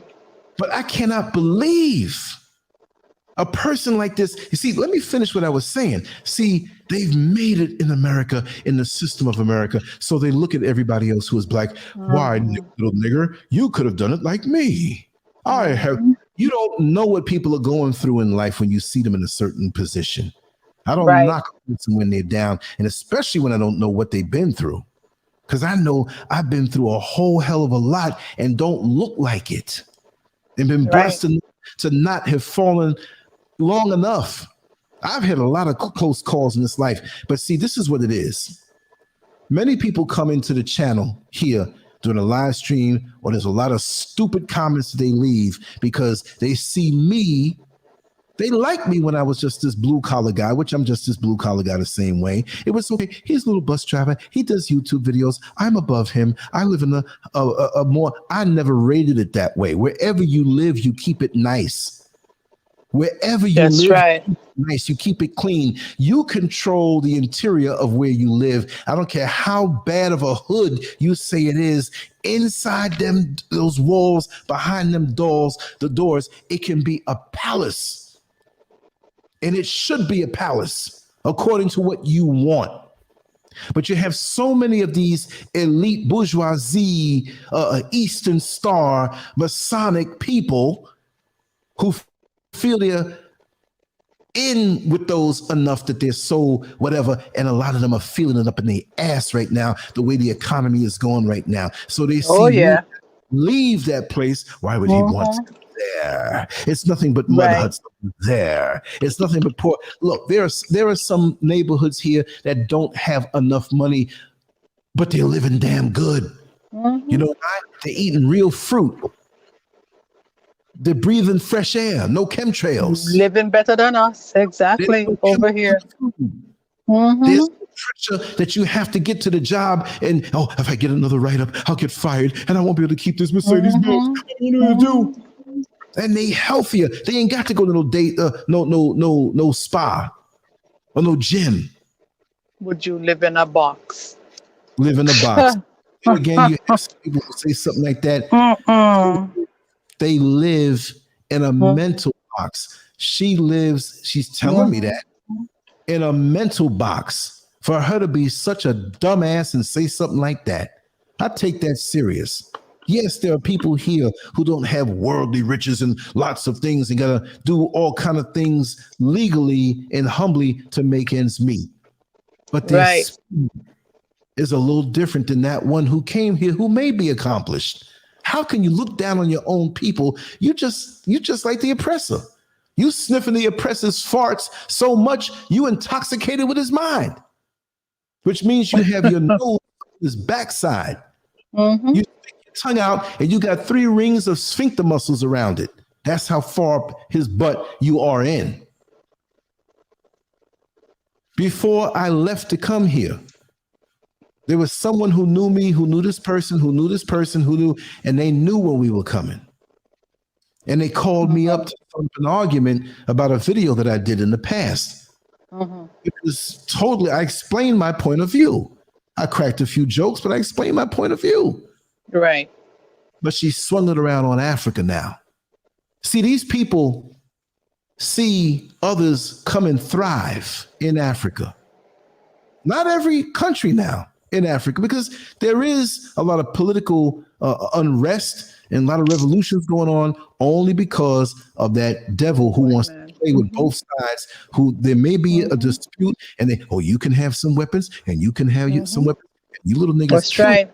Off, and we'll come in and your whole economy smashed, and we'll give you a big loan that you can't pay back. And if you can't, we have your resources. We'll fix the problem. Maryland, come here. I can't live in a box. You look, this is a place here that has land in it that is so beautiful. You cannot see or find places like this anywhere in the world. It's the food basket of the world. You take Africa and it from the earth and put it up as a separate planet like the moon, the earth will die. Where you think Europe getting their food from? They ain't growing nothing up in that place. Half of America's cold. Half of China's cold. Japan, all these places. Yeah, you got the Caribbean, but a landmass where you can take all the countries of the world and put it on there. And put it in there. That's right. Don't think Africa is the size that the maps, the white man's maps show you. It's way bigger than that, baby. It's way bigger than that. Look at the size of Ghana. Exactly. Oh my God. Yeah. And the mountains and the soil. Come on, y'all. See, I'm not driving yet. But when I do, I'm going to show it. I'm going to show it. Come on now. Boxes? You saw the video with Brother Kwasi, who owns his own company and several other businesses that he has yet to reveal. In the building there that his brother and business partner built from scratch, 10 stories high, with luxury apartments and commercial spaces in there, half a mile or a quarter mile away from the ocean. I showed you that in the video. And up top, they got a swimming pool there. A swimming pool. Rotted. But here you have a butthurt chick. For a black man to own that in Africa, that's that lesson. Exactly. But what I'm saying is a butthurt on a chat room trying to put Africa down, and we trying to show you the great things here. Yes, there are challenges here, and one of the biggest challenges I see is that not enough of us from the United States are here. And again, I'm not trying to say you all have to move, everybody. No, because there's obligations and there's things that are already set, but have an interest in here. Before you run your ass to Italy, before you run your ass to Greece or Europe or somewhere you say, oh, I was near the Pope, come over here and see what they're hiding from you.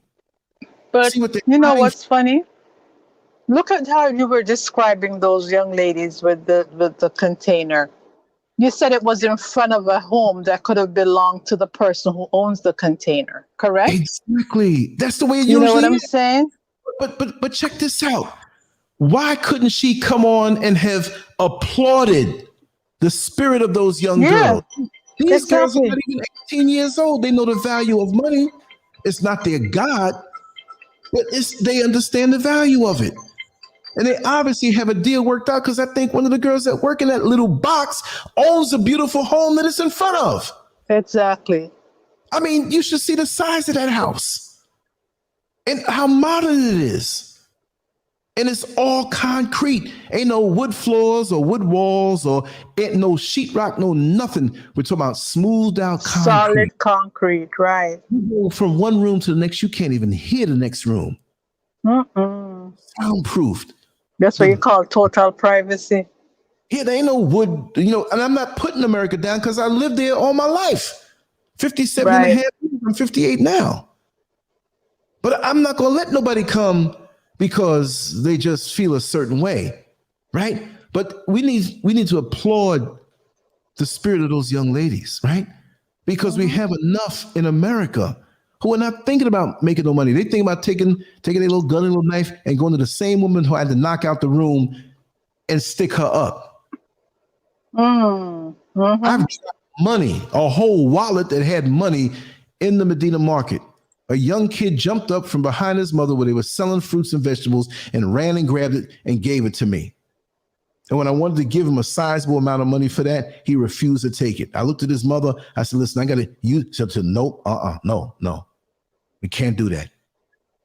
We can't do that. Now, you have some who are here who will try to scam you, as you will have anywhere else. But overall, there's a lot of honesty here. You have the misperceptions now. You have people who are here who think they're better than some of the people here. Oh, yeah. We got to heal before we even begin to try to do certain things, because on both sides of the shore, for different reasons, a lot of us are messed up.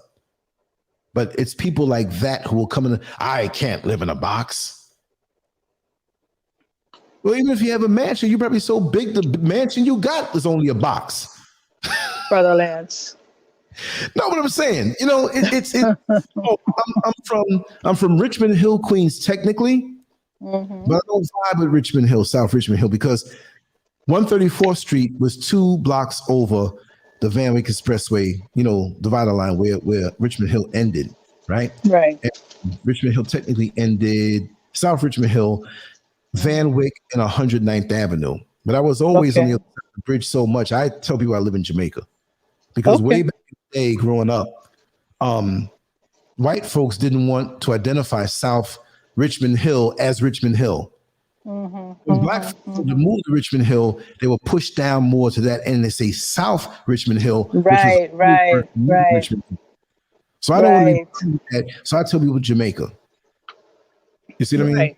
Because I laid my head there, but I was more down in the deep parts. Jamaica, Cambria Heights, Springfield Gardens. You know what I mean? All in them parts. Right. Yeah. But it's funny.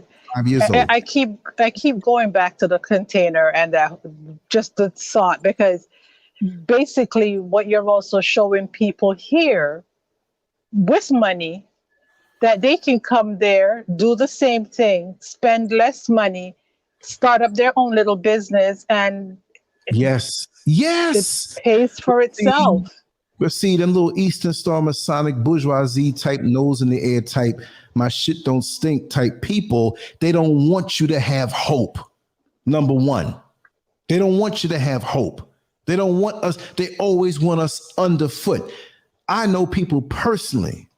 I know a woman who is here in the Eastern Star. She has millions of dollars and doesn't want you to gain anything, doesn't want you to have any hope. Some of these damn people, I'm not saying all of them, I don't know all of them, but some of them damn evil. They plot up ways to keep you down because they're doing the bidding of their master, their satanic pink parasite master and the satanic master in the spirit world. That's what they're here to do, to crush your spirit. So when you try to encourage somebody, I don't care how small you are. Don't you know, as big as you are in the world and big as you are physically, if you're 6 foot, 5'5", whatever, you're a lot bigger than when you were 5 years old. You're a lot bigger than when you were an embryo. You're a lot bigger than when you were a freshly fertilized egg that your mama didn't even know was fertilized at the particular time. Right. So how are you going to see somebody else on a different stage of life growing and getting bigger and thriving and learning and having a proper spirit, and you trying to crush, I can't live in a box. Well, listen, little dummy. You ain't gonna live forever, and your physical body will be in a box. You have no choice but to be there, huh? Or earn. How dare we? I'm a motivator. I mean, I tell jokes and stuff like that, and I can crush a person. Not that I'm some mighty person. I could be mean like anybody else. I choose not to be. Right. I would encourage us to do better. So if they're there at that box, that might be the very one who does your hair when you getting put in a box. We ain't better than nobody else. And we have these fake revolutionaries around here that try to act like they so down and they so this and they so that and they're for the people, but they just as arrogant because they don't want you to have more than them. And I'm not even a person who goes for the material. If I do something and I'm here, I'm gonna be here living for a few years on this level. I want what I have nice. I will use my hands that way. You see what I mean? Mm-hmm. But they don't like that happening because this is what's happening. And it's not an American thing where I'm mad at them. I'm not some dude who went to Africa and I'm just throwing darts there. You know the system. You feel the system. We all know what it is over there. I just got away from it, but I'm not sitting here saying, la, la, la, la. I'm eating mangoes and I don't care about no. I came over here so I can do more work, you know what I mean, and get away from them. Because they definitely have something for me over there. And I ain't trying to go out like that. And you're trying to encourage more of us to come enjoy what you're enjoying. You're not saying, you're not just, there and I'm living my life. I don't care how you live yours. Right. You're trying to encourage people to, come live the same life. Come take a load off, de-stress. Oh, wow. Laurelton near Rosedale. Wow. Oh, wow. Yes, indeed. Stomping grounds. Whole New York City was a stomping ground. I laid my head in Queens and yeah. My heart is still there. My heart is still with the people. Look, I'm just on the other side of the lake, y'all. The lake is called the Atlantic Ocean. That's what I'm saying. It's just a plane ride away. You know what I mean? I mean, that's the way I see it. Right. It's just my heart is still there with my people. Just the way my heart is here with the people who are my people now, too. Some of the people here ain't my people. They got a whole different agenda. You got some people just as evil. Some people say it's a bed of roses. You choose who you're around. You see the videos. You see who I'm around. You see the drives and the different stuff and how tranquil it is. And black men getting along. Wasn't nobody staggering. Was nobody switching, sashaying. We all together for a common purpose. We all helping each other, call each other and check up on each other, boost each other up. What you need something, man? I got you. I love it. I'm having a camaraderie here that I didn't have in America for a long time because so many people that I've known are either dead or in jail or just out of it and gave up. I can't let my flame go out like that, but I don't mind lighting up somebody else's flame. You see what I mean? Right. I definitely hope. And yeah, we got some things to show you too that, like I said, it's all about motivating. I'm not going to do something over here and hide no secret. Like when we were on the trip with Brother Joshua. Y'all saw what they were doing? That's for everybody. Yeah. I'm not, I ain't going to tell nobody. I'm going to do that and I'll take over and I'll charge 10 times the amount and make money. No. I can't own everything. Give me my little piece. That's a little piece right there. And y'all take the rest. I just want that little piece right there. You know what I mean? Right. Let's laugh while we build. Let's eat good food while we build. Let's go to sleep and sleep deep real good after we build and wake up another day to build. That's what I'm into. That's right. I mean, we do our little shows with different titles and some things of this topic or that topic, but it's the main thing. Go to Patreon, folks. Why am I shouting? Go to like you in the club. Go to Patreon. And the music is so loud, right? Like it's a club. Go to Patreon, y'all. Ladies before 12, Club Patreon. I know.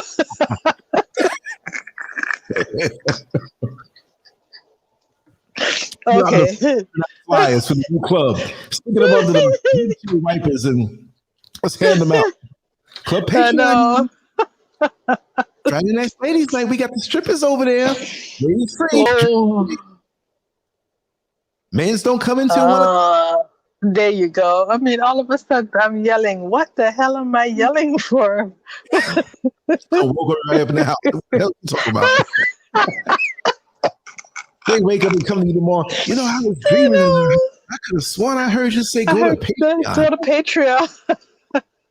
Say, Mommy, what the hell is wrong with you? Why are you yelling? Give it a peace sign, like, yo, what's up? You're doing jailhouse poses on your knees. Like, yeah, you know, go to Patreon. Hey, the camera on. Oh my gosh, I'm gonna. I bet there is a club out there named Patreon. Imagine Patreon. that. I know. Club Patreon. Listen, guys, go to Patreon. Go to Patreon. Go to Patreon. Go to Patreon. That's all I can tell you. Ow. Ow. Yes. Patreon, please. Oi, Mike Caramba. Yeah, I don't tolerate that. But you know, I have to kind of get you away from that a little bit. You know, I'm trying to take you away from that. You know, yes. I'll do a rant tomorrow for 2 hours on a recording and throw it out there. I know. Hollis Queens. Hollis Queens. Yes. Murdoch. I lived out there. My father's sister, right there, Murdoch, and 204th was it Avenue. Yes. Really? Yeah. You didn't know that? No. Yeah. Murdoch and 200, not on Murdoch, but like a little bit in. Like right, you go just in. Yeah. Yeah, and just you turn left, like 3 or 4 doors down in, and then there's right on the right-hand side. I always use that as a shortcut to go out to Jamaica Avenue. You know, you take that and then go down to, what is it, Dummars or Ditmars or whatever the hell it is. Yeah. And go down and then go out onto Jamaica Avenue. Wow. Yeah. And that little red, because it saves you that, you know, Linden to, you know, Linden to Merrick. It just cuts out all of that driving. And when me and Mike Scott were always like riding bikes after the workout, you know, we'd ride all through them parts, down them parts. You know, it was so rich back then. Black folks and culture, Queens Village, man, just nice. Nice. We go walking all through and just meet people and talk and laugh and, you know. Car full of girls just like, oh my God, look at they got their muscles like that. You know what I mean? Man, just to Jamaica Estates. Oh gosh. Yeah. The paintings up under the trestles. Yep. Oh, coming down the other way. Yeah, Jamaica Estates, Well, going up there where Donald Trump was, you know, that was a whole different world. You know, I loved it. Off of Jamaica Avenue. Yep. Good stuff. Hillside on 168, 169th Street. I knew Jamaican Bakery by my beef patties. Oh, yeah. It was by the F train up there, right? Is it Jamaica or Hillside? Hillside on 168 had a really nice Jamaica bakery. Oh gosh. There was he was a competitive bodybuilder, but he wasn't as big. He didn't take steroids, whatnot. Neither did I. But I'm just saying, he's of course he was older than me. But okay, I'm pulling this thing. Let me make sure this doesn't collide. You can hear it? No. Okay, you don't hear it. Smoother this time. Anyway, Annabelle Lopez, he had a health food store right there and sold supplements right there around 168th and Hillside. Right. Yeah, you might not remember. It was a very small place, and it was like way back when, like late 70s, early 80s. Excuse me. Where? On Hillside, 168th, 169th Street, right around in there. Yeah, and but what was it?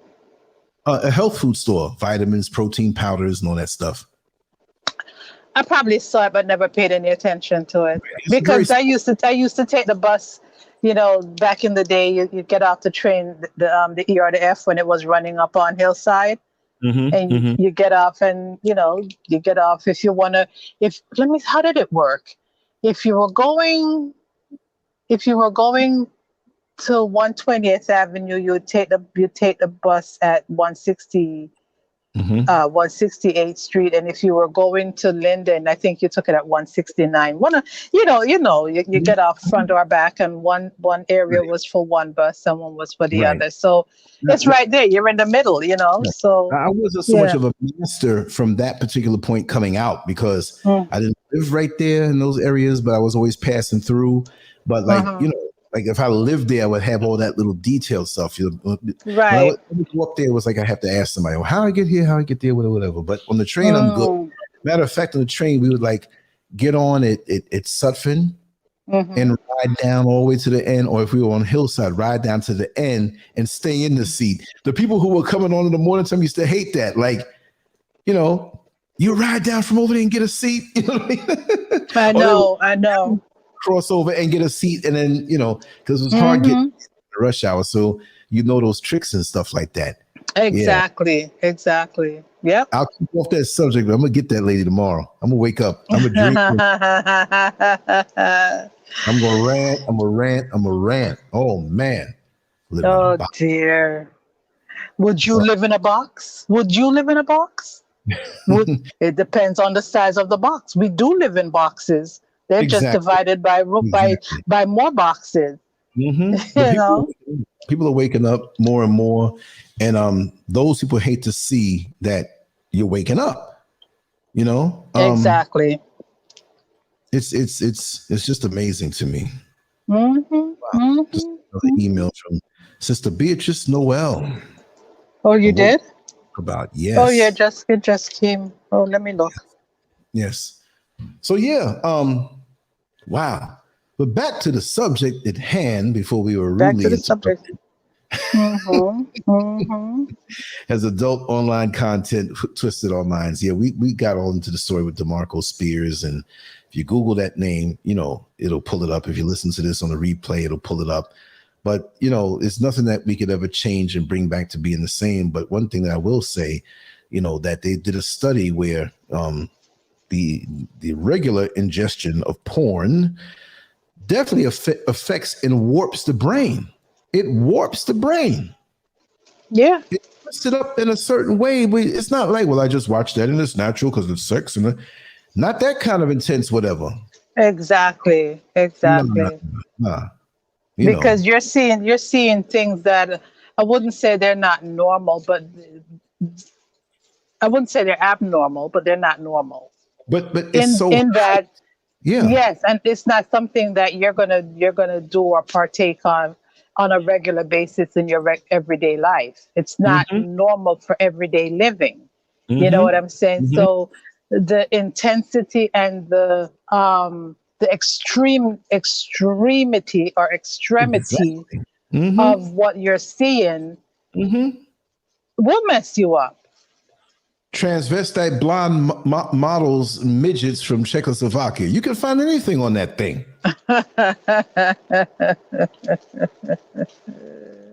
Indeed.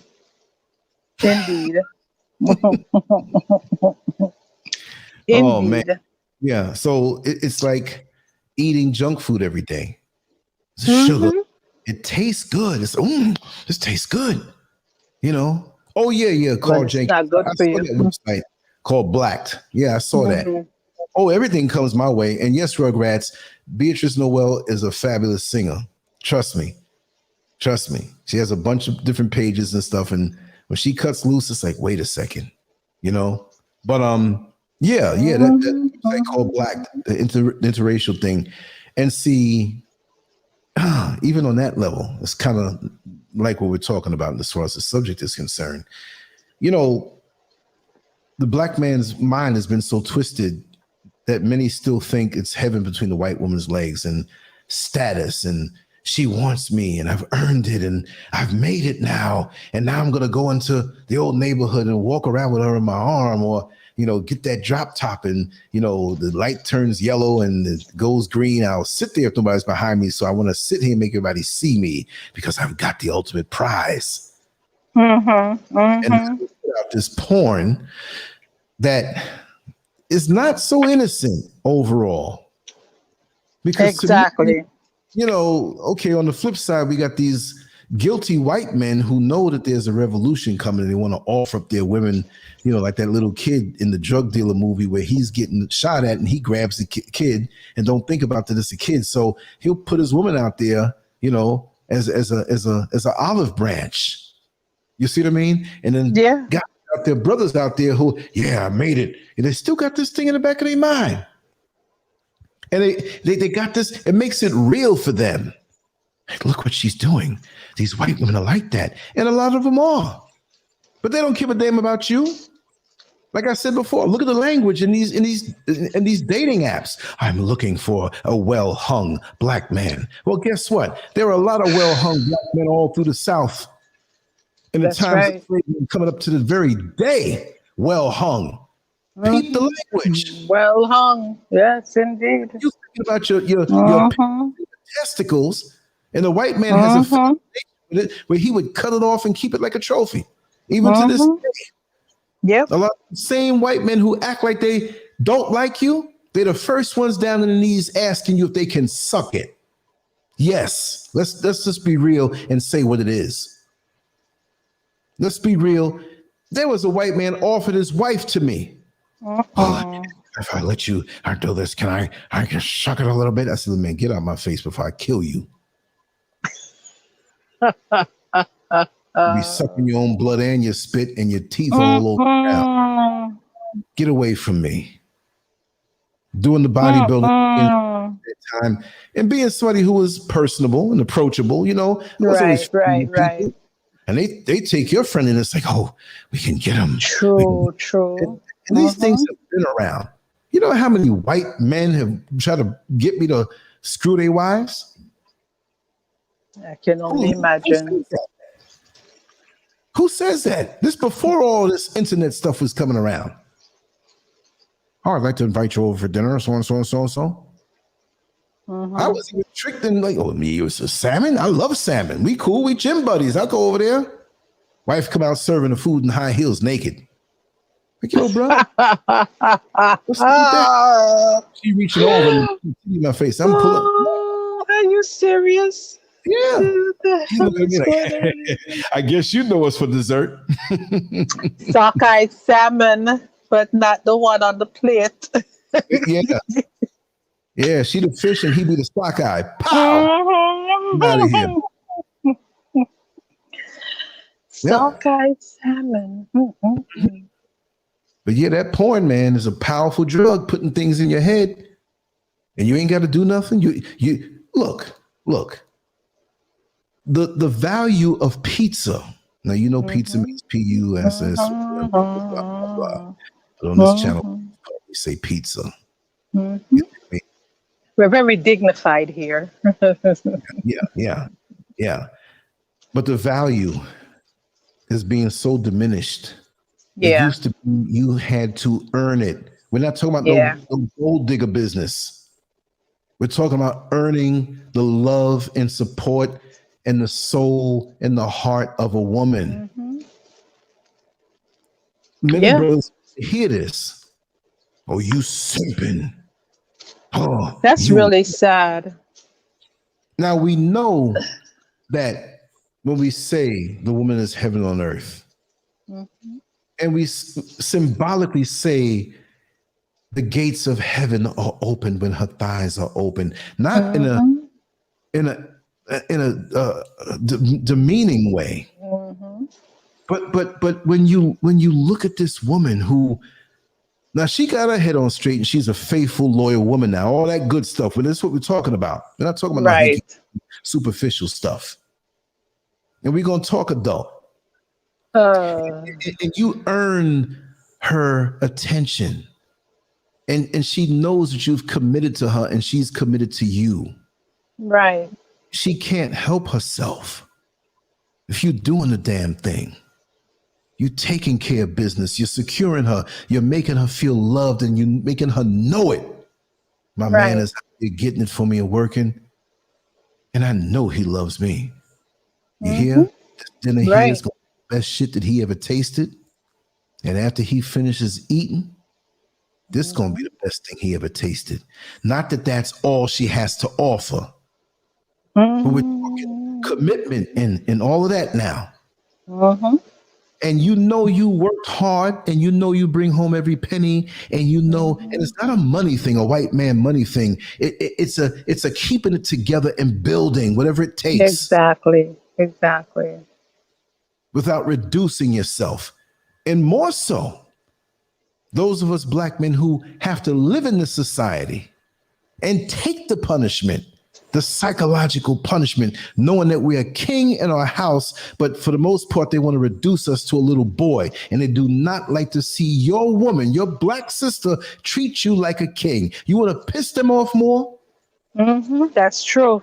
Let That's them true. see her treat you like a king, because they want to force you into being a little boy. And that society, the total aim is to make her see you like a boy, and for you to make you see her like a cheap orifice. And that's Exactly. it. They don't complain and say, "Oh, young black man, that's a problem. You shouldn't call your women bitches and whores." They want you to believe that and her to believe that. Go to these so-called fake Jewish neighborhoods and see some of their women walking around half naked. They ain't going for it. It's not happening. They got clothes on down to their ankle. I was in Trader Joe's yesterday and I saw some of these women coming in. They look damn near Amish. You know? Yes. Clothes, these long skirts and What I'm saying, that's a bit overdone, but the ideal is that you're covering up what's precious. You're covering up what's precious. You have your woman, and no matter what her body looks like, that's your woman. That's the one who got your back. That's the one who's riding or not. That's the one that, no matter what goes down, she got your back. That's right. That alone makes her beautiful. That alone makes her perfect. But we go for the airbrush, Photoshop, all this, and sadly, some of our sisters die on the operating table trying to put extra slab of concrete in their backsides where they have some of the best asses in the whole world without any of that. Or trying to cut off that belly that they don't like, or trying to do liposuction to get rid of those hips and thighs that they think they need to have, look smaller. Brainwashing them to feel nothing without that. That's why we need to love on them in the state that they're in. Right. Love them in the state that they're in. And once you both build your esteem together and for each other, guess what? All the other stuff comes naturally. So what if she got a damn belly? She done had kids. She might be in an office sitting there for hours and can't exercise. Maybe she's too tired when she comes home. It took time to get that way. It's going to take time to get out. Get with somebody who's willing to work with you and commit to you over the years, over the long haul. Yeah. And for those who say that I'm simple, you can kiss my yellow behind. It yellow? It ain't yellow these days. Sun, right? It's yellow black. Right? I don't strip all my melon off the surface and make it look like right on. He's still black. He's still talking that talk. That's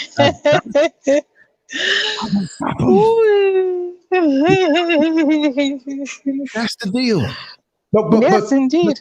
We're going after somebody else's artificial standards and not feeling we can't keep up with that fake stuff. So what if you got a belly? That means I got a third titty to kiss on. But Jesus, but wait. And there's a little lake down there with a forest that's real sweet.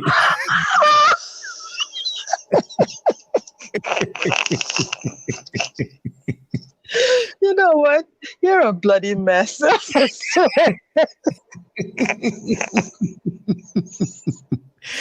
third titty. You need to stop. You just need to stop. Oh my God. Listen. I don't write these things out. They just come to me. Maybe I don't know where they come from. Whispering something in my ear. I don't know. No, I don't. I'm below the third titty. I did not pick that up. I don't like LanceScurv, but sometimes he just crazy. That's the truth. But yeah, I mean, come on, man. We gotta do these things. We waste so much time trying to deal with our esteem issues. I'm not saying anybody here has low self-esteem. All I'm saying is that this thing that has affected us by being in this imperfect atmosphere that has taken us away from what we need to be. Right. It's Yeah. life. Yeah. And so we all acting crazy or affected to a certain degree that we got to spend almost our entire lifetimes washing off this thing. And even when I come here and I'm having those cerebral moments driving, it's a Bolt or an Uber or a Trocho, and I'm just looking around, just walking. And I got to retrain myself to deal in a place that doesn't have my idiosyncrasies, my crust that has been on me in America. And it's nice to get that off of me and just wash it off of me. Say, man, I don't have to be this way. Not that I was anything extreme, but expectations of when you walk down the street. You in New York City, you walk down the street, you mean mugging, unless you know the person. Man, oh God. It'll get to the point where you don't even know what your regular features on face look like. Facial expression is anymore. It's like you got a permanent screw. You know that song in Bob Marley? You're wearing a permanent screw. That's what happens. That's what New York does to you. Monty, recuperate a little bit to I a know. Girl, if you don't know, man, we're getting ready to do some laughter. What is today? Today's Tuesday, right? Okay. Mm-hmm. Well, we might do a little earlier than Friday. No, we may have to. Exactly. Double up on it and whatnot. Make up for for the last 2 weeks. Exactly. Mm-hmm. Oh, I'm going to make up guys, for 2 in the next 5. I know. Go to Patreon.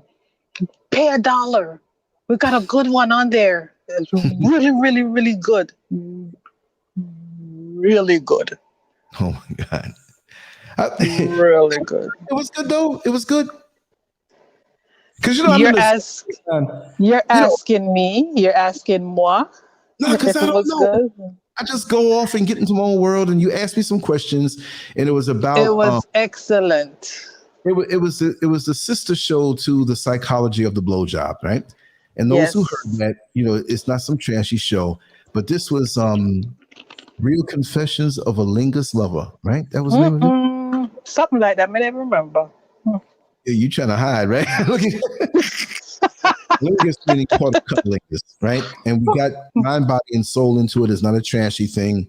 I just channeled, things and thoughts and, on so many different levels. It wasn't not just some trashy, whatever. But listen, I say it all the time. We're working together, right?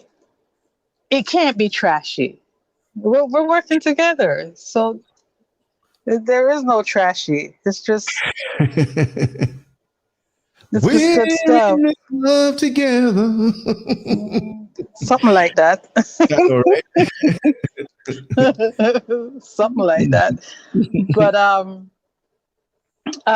Carl, if you pay $1 and you go to Patreon, you'll see some late night rated R information. It's not comedy. Yeah, right. Yeah, adult conversation. I also put everything that goes up on YouTube on that too. Just to throw it up.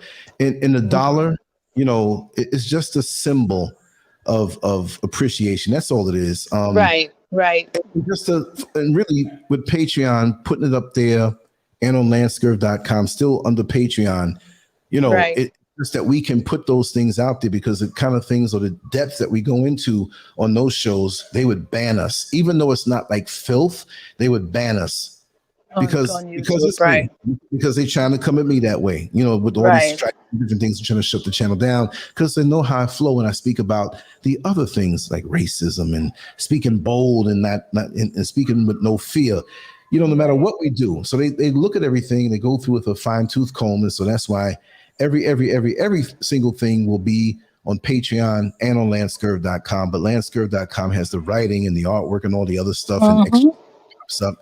But I will put the Patreon shows as far as the links and the covering of it on this. But that's why we have the $1 to unlock it. I don't do tiers. Exactly. On Patreon, like they say, well, $5 will get you more and $10 will get you. Who has time for that? $20 will get you. No. Throw $1, whatever you do an adult show, you'll have access to it, and you still get the other things that are there. You know what I mean? So.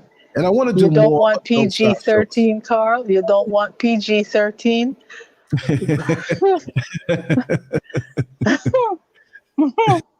No, you'll get the raw. You'll get the raw. And you know, we still keep the language decent. We don't use gynecological terms. We will say some words and stuff like that. But on that note, there will be times that when I become mobile in a few months that I will be going out to the street and speaking to people straight up raw. And I don't mean just pushing raw, but just like content that YouTube would not allow. I'll be going up in places that you will see things and things will be going on and all this stuff like that. Really? Well, yeah, I got my plan set up. You know, you want to see, look, they got the good and bad and ugly over here too. You know what I mean? And I'm going to go just the same way as if I was in New York and walking all around crazy places and showing you things, you know, down in Orlando, Florida, whatever, out here. And I'm not trying to paint the place any kind of twisted way. I'm just going to show you across the board. And like I said, everything's set up. It's going to be dope. It's going to be dope, you know. And we will have, like I said, what YouTube will allow. So for this particular show that we did, the Lingus Lover, which I have no idea who that may be. I couldn't even tell you. I want to take about 5 or 10 minutes out of that and put it on YouTube, but 5 or 10 safe minutes up and put it up as a tease to say, okay, here's a lot of folks are just not going to know that that's up. You know what I mean? Right. Exactly. You know, exactly. So that's what we want and to do. even so, I guess it's the, you know, the amount of subscribers you have right now. Only a handful, less than a handful of people are gonna, you know, if they so choose to, you know, go and watch it. Right. Are even gonna know, you know, that it's there. That's the sad part about it. That's the sad part, you know. And about the artwork, like I said, it's been postponed. But pads are here. I'm still a little bit. But I need to, you know, get to a certain point with other things that I'm doing so that all things can come through. But even on that level, it's not even going to be like, oh, a bowl of fruit. No, I'm going out. Look, I ain't 20 years old no more. I got to put some artwork down that's like, oh my God, he went there. I'll be going after certain celebrities, certain YouTube personalities. I'll be doing some funny things. And I'm going to make it a regular part of my world so that, you know, and it's there. I do have the time. I just have to straighten a lot of things out. But in a few months, we'll be doing everything all the time. Guaranteed. It'll take a week for me to get a piece of sketch out there that's something compelling and funny. But when I do that, it's going to be nothing like you've seen anywhere else online. And I will show my talent on other levels. We have so many YouTubers who are trying to compete and get hits and do the look. It's going to be something different. It's going to be something unique. You know, I just don't. I do so many other things. And those who are thinking that they're in a race with me, let them race with that. You know what I mean? Coming out, look, if I was to change and come out with those sketches the way I want, the way it's going to be straight funny, I'm not holding back any kind of way. Those things pretty much won't be able to be shown on most of the internet. It's not going to be pornographic where I'm just doing nasty stuff, whatever. But I'm going to have to probably get a porn hosting to host those images and say, here's the link. Go at your own risk. I'll show you pieces of it. I want underground stuff where you have to see every time I put it out there. Detailed, you seeing it, thoughts behind it, funny stuff. We like, oh man, that's true, that's right, so and so and so. Not just, oh, it looked like him. Nah. That's why it's taken so long in my mind not to come up with the ideas. I got ideas out my backside every day. See, they go one right there. That was the idea. One ding, ding, ding, ding, ding, ding, ding. No,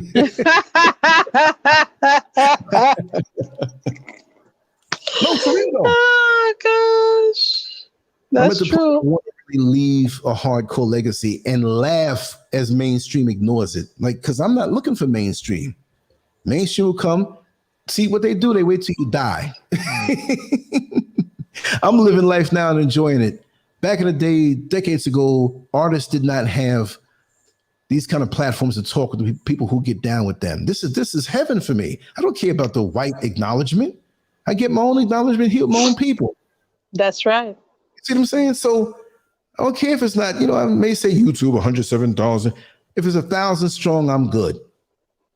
and make the things downloadable, whatever have you, or how are you going to get your support? I charge $2 for them because they'll be super ass detailed. You download it on good paper. We don't have to pay no shipping, and it came up crinkled and messed up. It'll be high quality detail.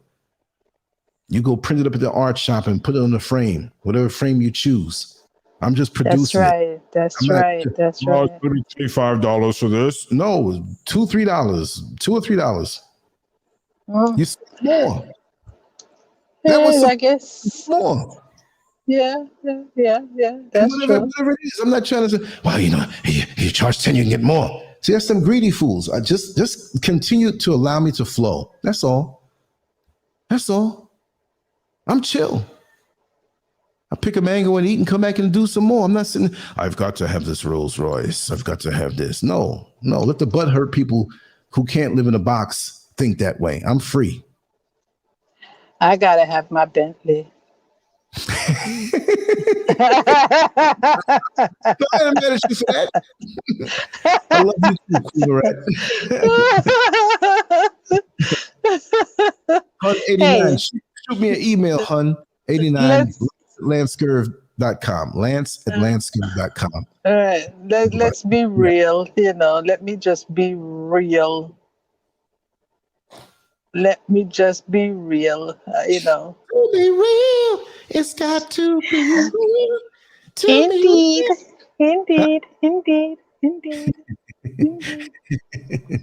Indeed. Gotta have my core. I'm not mad at you. No. Whatever it is. I mean, look, we're like the sperm that won out. You know how many? No doubt. To get to the egg to fertilize it. Everybody who's here in the chat room and the show listening to this thing, they're the sperm that won out. So now, growing up in America or any part of the world with the skin that we're in that's so blessed by the sun, but others hate and put up the obstacles and kill us and snuff us and poison us, and we're still here. That shows that we earn the right that whatever. We don't have to feel guilty for wanting anything. I'm not saying, people say, "Oh, you're a white man's car." No, he got that metal in the substances to make that call from us. Yeah. If you want to go do, but for the most part now, support your black businesses, whatever. Find some place that's selling Bentleys that's owned by a black man or whatever. What I'm saying is that even still that, bring some awareness somehow, some way, and however you move. You see, the thing is to what this is another thing that kills me. We know we come from the best, and we talk about the kings and the queens and the gold and the silver.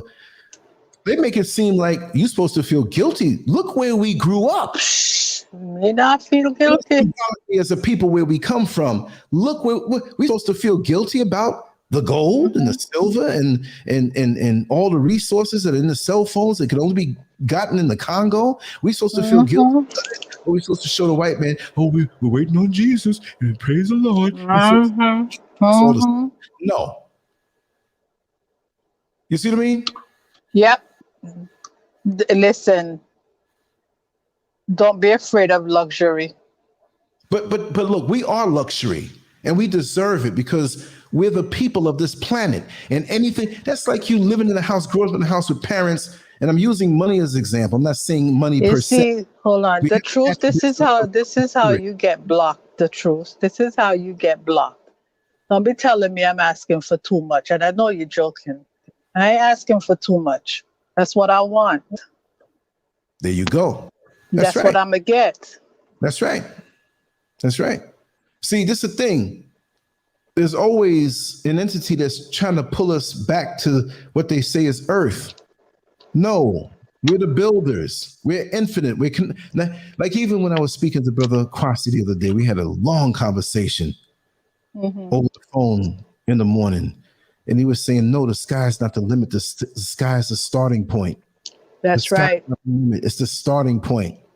As vast as this galaxy is and universe is, it should be limitless. We're all forces of nature.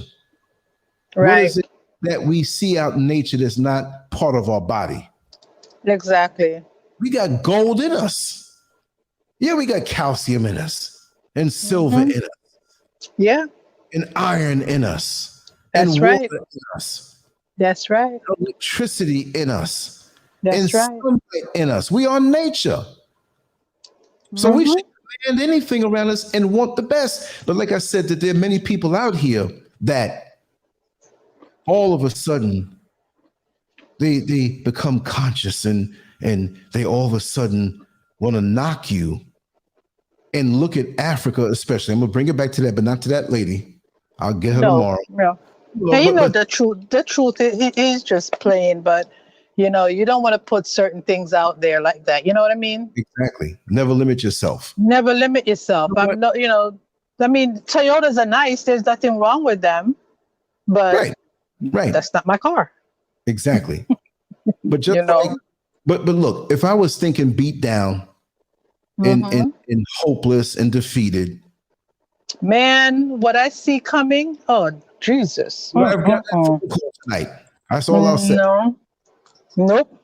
Never thought about that, but it came to me because people see the consistency over the years. Yeah, exactly. And that is something way more than what I expected, although I did put it out to the universe. Now I say that much. You did. I do remember you doing that. Yeah. In a very specific way. So everything is tied in that has been planned. Rock solid. I'm not backing up from it. I'm still going to steamroll and move forward even harder, even to the point of deception of others who have showed their ass. Throw it down and keep on walking. Don't let nothing stop you. But what I meant to say was there's so many of us who claim to be Black revolutionaries and claim that Africa is this place where you have to go along to get along with the people who are here who may be impoverished, who you have to, whatever, you don't want to live too big over them. You don't want to, look, many here have a defeated mind. Many here feel the European is God because of that image that's all over the place of Caesar Borgia, or they call him Jesus Christ. Yeah. And so we show them that we are supposed to also live good, not materialistic, bringing just our money to the oppressor, even though in this world we can't get away from that right now until we figure it out and do it for ourselves. But we got to have high standards and not expect low standards that's been put in our mind. You know what I mean? We got to demand it of us. You know what I mean? Demand it of us. That's right. So while they steal the things that are put under our foot, because there is no way to rationalize somebody who is stealing your inheritance and making you pay back for it, but you have the Lord or you have wisdom. Right. Well, if you had wisdom, you wouldn't be doing the damn dumb things that you're doing and letting them rape us like that. That's bad business. That's bad wisdom. Sitting there starving, and we throw around words. Don't understand the meaning and the power and the force and the charge behind it. That's right. Throw around words and don't take action. Why were folks shocked? Some of them. When I touched down in Ghana last September, I was telling them right there. I did a YouTube video 10 minutes before I left for the airport. The only way to beat the system is to leave it. And then when I did my next video, I remember that video. Exactly. Can I say the sentiments of a lot of your fans? I was butthurt.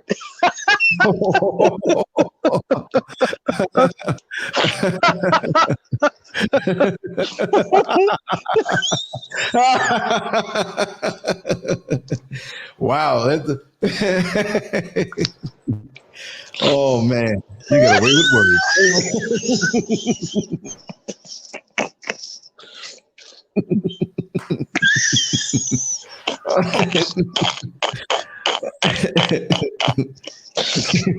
You gotta let me go to commercial break. Which is something I don't do, right? Oh, go West Coast.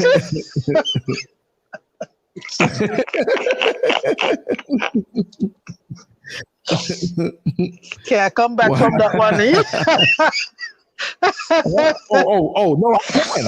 I can go back with Oh my gosh, I can't even see anymore. Oh, they have a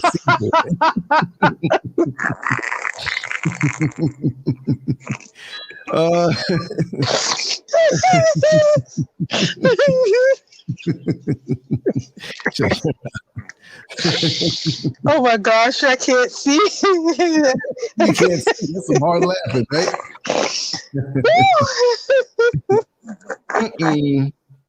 Take that out. All right. Okay. Yeah, that's the truth there, Universal's Revolutionary. Check out the video we did a couple days ago with the owner and founder of KTA. Yeah, cell phone company, where he deals in that. So on this channel, this is what we do. We go right to the source. There's the link right there. It gets no better than that. It's happening. Warehouses. He's been speaking with the dignitaries, the chiefs, all the people under the president. And so that's what it is. And that's why I did that interview. Maybe you didn't see that. But yeah, just like Kwasi was saying in that video, Colton and all the other things that come from the Congo, that when you hold a cell phone in your hand, no matter where you are in the world, you're holding a piece of Africa. Piece of Africa. And the video we did go with him when he said that back then again. Matter of fact, within the next couple of days, we'll be doing more interviews and stuff. I talk with him damn near every day, and we got some good stuff coming out. You know, right. We can learn from him. Those are some nice phones, though. You know, those are some really nice phones. They are. And I'm getting one. Quality. Yeah. Yep. The camera is awesome. The weight to it. It's not like something that's lightweight and flimsy, but it's not some heavy thing. But it feels like the quality, and they have extra things that go along with it. You know, accessories and different things. And then let me tell you something. It's like he doesn't even. I'm not putting this business out there, and I won't. But he's not just a cell phone guy, which is monumental enough when he's the one who's over it. And like I said, the very building we were in, built from scratch by a black man who designed it and built it with his own money. No loan, no white man coming in there. Those are the things I want to show out of. And was called within the next 2 days. You're supposed to call me today, Brother Percy. Right. He's got things he's got going on. And like I said, I'm just glad with my little self to be here to help document it and show things out there. But it's beyond me. I'm just glad to be there. It's beyond me. It's beyond anything. Right. I never knew that I would be able to walk amongst great men, so full of wisdom, and they're not stuck on themselves. The brother's not stuck on himself at all. He's so. Both of them are so down to earth, but yet still, you see this? Ain't there something? I mean, there's been certain foolish fools who have said to the world that his platform is going to collapse because I'm not there. And doors have opened way above than what I could have even imagined. How dare you, with your little mind, say something like that? How foolish you now. And this is only the beginning. And I'm not from shining. Right. Keep myself, I'm not going to use the word humble no more, like that, because I realize it has a different energy to it. But I keep myself not thinking too high of myself. There's no ego that way. Oh, I have an ego now, but enough to propel me to get the job done. Any boxer, he's got to believe and he's got to know that he can go in that ring and whip the opponent. He can't go, well, he's pretty good. I don't know. I hope I don't lose. No, you got to know that you're a winner, but it can't spill over into narcissism. It can't spill over into having this extra ego that's getting in your way where you can't see realistic of your chances to do these things that you plan. Right. So right. I keep myself down to earth. I'm a servant for my people. I'm just overwhelmed in what has come to me and coming to me when others have spoken death and not only in All the physical, right. but just the depth of what you're doing, and like they all Right. control it and gave you the talents. Right. You gotta learn Right. how to string two sentences together. Better learn how to control yourself. Get your raggedy life together. Come and tell something on me, and I'm sacrificed. I'm not seeing anybody here, right? Right. I'm just saying you got to address these demons in your life the way they need to be addressed. And a lot of it sounds like Christian talk when they talk. They better go back to hell where you came from. Well, there's some truth in that. That's exactly that's the truth. That is true. Yes, Hun 89. I'm really looking forward to yes, and I'm looking. I want to do some erotica stuff, and I want to get back into writing erotica. But I really want to do that, and I really probably want to get into some erotic photography. No, not me with my fat self. I'm talking about, there's a lot of people I see and know and whatever, just different things, right? But I'm ready to go beyond what many people think in a narrow-minded way.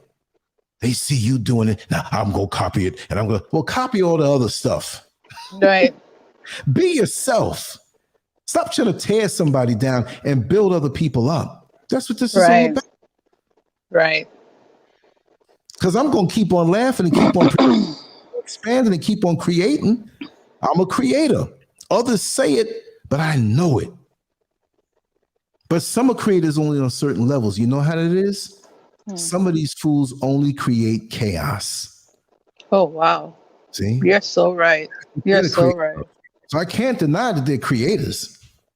They don't create nothing but chaos, nothing but deception.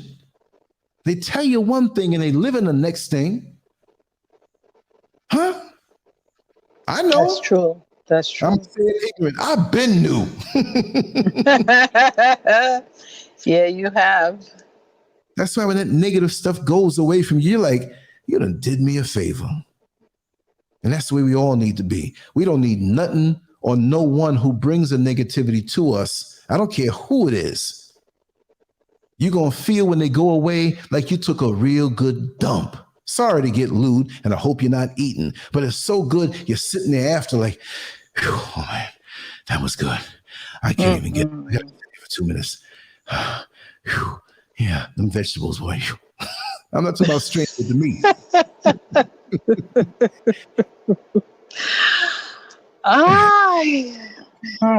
Wow. Yes, wow. yes. I don't know much about animation. I know about it in concept, but that's another place I'd like to go to. There is so much. I can't be negative. There's so much I want to do and learn. I'm like a little kid who want to learn everything at one time. You falling asleep and I'm, can I, how's this working? How's this? You know what I mean? There's so much to do. I can't be in a little nightclub somewhere right now. Hey, that pretty long thing over there. I'm gonna knock her up. I'm gonna try to. Yeah, and that's one last week. Man, I want to be positive. Right. If there's a naked woman in front of me, I'm gonna take a pencil and pen and draw. Take a photo in a classy way. You know what I mean? Right. Yes. Of course. We're gonna go on all gears in life. We're gonna vibe in all way. There's no place we can't talk. We can't go. I'll go up in the middle of a church on a Sunday morning, the congregation full, and tell the dirtiest joke and have them all laughing without saying a cuss word. I know you can. I know. I know. Legacy. You're right. That's true. That's true. That's right. We have to validate life. Validate our existence by doing something now. What's going to last from today that's going into tomorrow? That's why I love doing these little shows. We laugh, we vibe, we go here. Look, the title of this is one thing. If somebody came in fresh now, as adult online content, twisted our minds, but we speak about something else because we do that in the show. We start out and we evolve into something else wherever it takes us. That's what's so exciting about it. We're not anal after an hour and a half or two. Well, we have to stay within this lane. No. What's clickbait? I mean, I know what clickbait is, but why would this person say? It's I called don't know. Maybe clickbait. they just say what they mean by that. You know? Oh yeah, please do 189. You know, people, you know, people are going to be people, but you have to know what you're doing for that day, because the people who are not motivated after a time, of course, sometime in your younger years, you go through things and you don't have the guidance, or you don't really or had anybody to guide you. And years go by and you're like, oh man, those are wasted years. But at least you know what not to do when you get motivated. Exactly. But so many, Man, there are people out that here is who, true. you know, but that's why I go hard. You know, that's why I go hard. You're right. 189 African proverb says, Yeah, the best. best time to plant a fruit tree is 20 years ago and today. That's right. Correct. That's why, like I said, when I got online 2 years ago, I said, I'm gonna be myself, but I'm gonna do something and share it every day. I don't care if it's one sentence that I write in the tiny blog, or a video, or a drawing, or something. Just give a piece of yourself every day. And as the years build up, 365 days a year, 5, 10, 15, 20 years, I'm good now. I'm not gonna stop, but I'm like, okay, I finally think I earned the right to, you know. I don't know if a lot of your family members on here know that you have almost 5,000 videos and content on YouTube alone. Yeah, that's not counting the other stuff, and right. the time spent working on the website all this whole year, all those months. I know. You're right there. I think it should be a little lighter. I think that line should be a little more narrow. So they don't understand the fuss that goes into that will never really be acknowledged, because when you change it, people don't see it, but you change it. So that's what it is. But it's rewarding. It's rewarding. It's so rewarding. I just can't is, you know, claim to be a revolutionary, and I'm sitting here negative on the next. I can't do it. When you see your creation, you know, your thought come to life in what you've created. Oh man. Yes. And now this is one of the reasons why I'm here. I can't live in a box. Look, I want to be in the sun. I want to even get back into doing painting. I want to you get some big canvas and lean it up on the wall under the sun and play some old music and have some juice and some mangoes and some whatever. And I'm just playing the music and painting, and then I run inside and do a live show for 2 hours and come back out again and do what? Abstract art. Let's go to the mountainside and put the tripod down, and I'm in the spirit now. Let me just talk some words. I don't know what I'm going to say. I'm going to say something to somebody. I don't think I'm all that. I'm just a lightning rod. I'm just conveying a message. Something hit my brain. I'm going to go home and sleep for 2 more hours. We're going to get up and go live again. Then we're going to do a live comedy thing and have a bunch of people come over. You could see it. Good cameras and clear. Better than Jeff. From head to toe, you can see the whole body talking, laughing. Get a couple people there in some little bathing suits want to show off their bodies with eye candy. I'm not mad at that. I'm not indecent or disrespectful. Right. Like Matthew, seriously, can you just, before you get steamrolled, can you kind of explain exactly what you're saying? Exactly. We know I mean, because you're going to be steamrolled if you're trying to be funny. I'm just saying. So if you have something else to add it quick, and it better be good. There's always somebody. I know.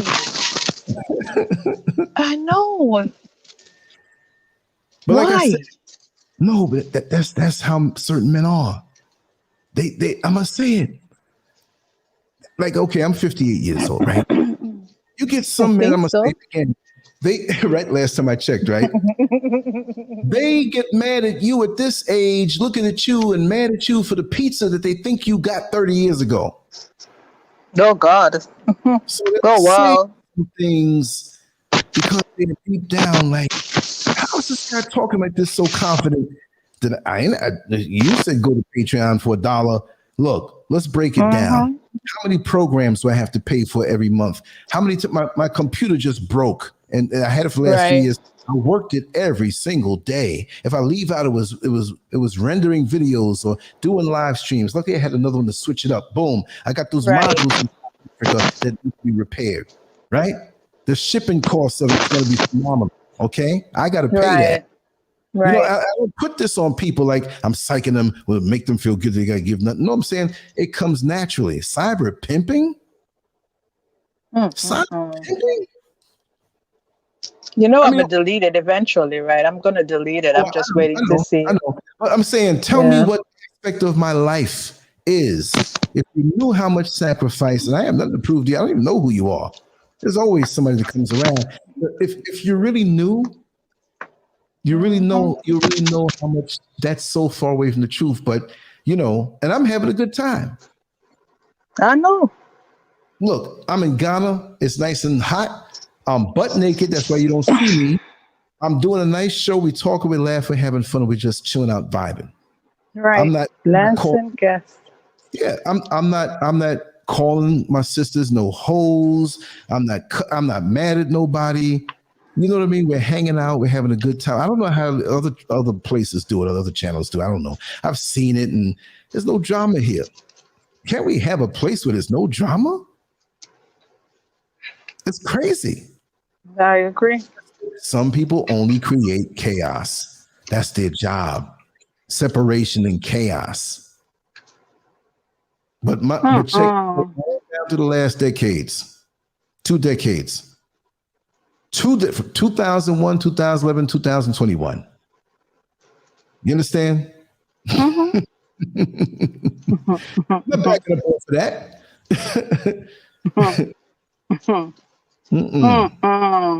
No, sir. It is what it is. Unbelievable. Cyber pimping. I think it's time that we... I won't get rid of him, but I'm going to remove his comment. Exactly.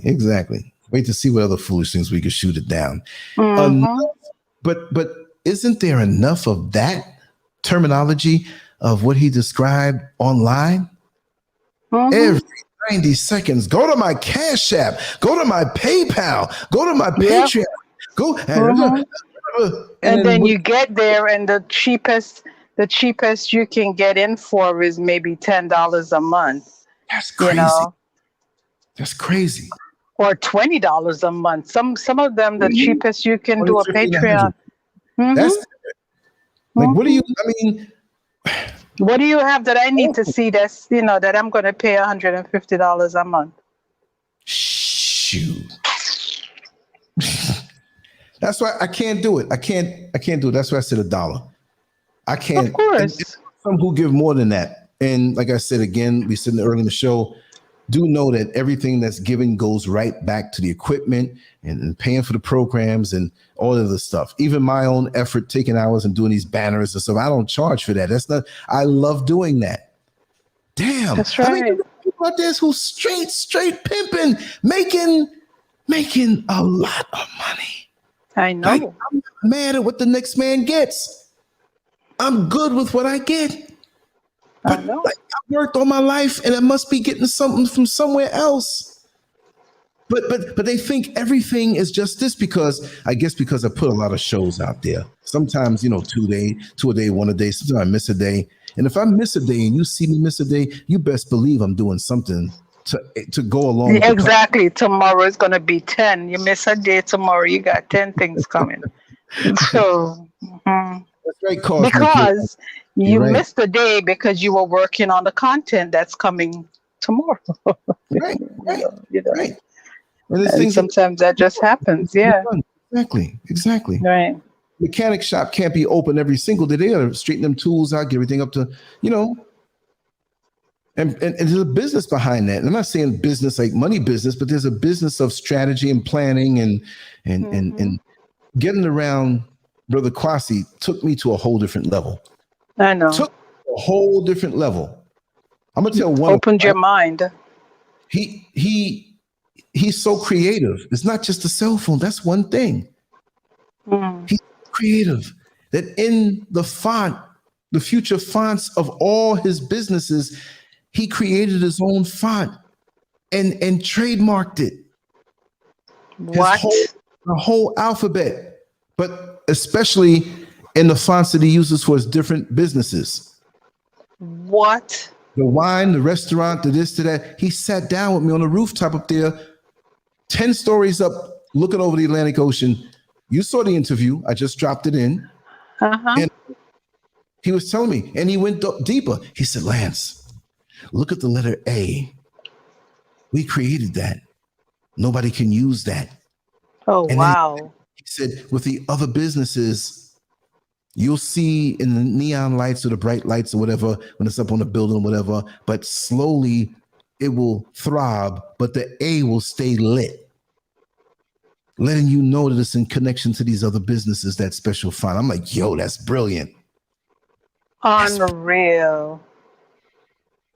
And he says I want to be around him. But that's what I'm trying to say.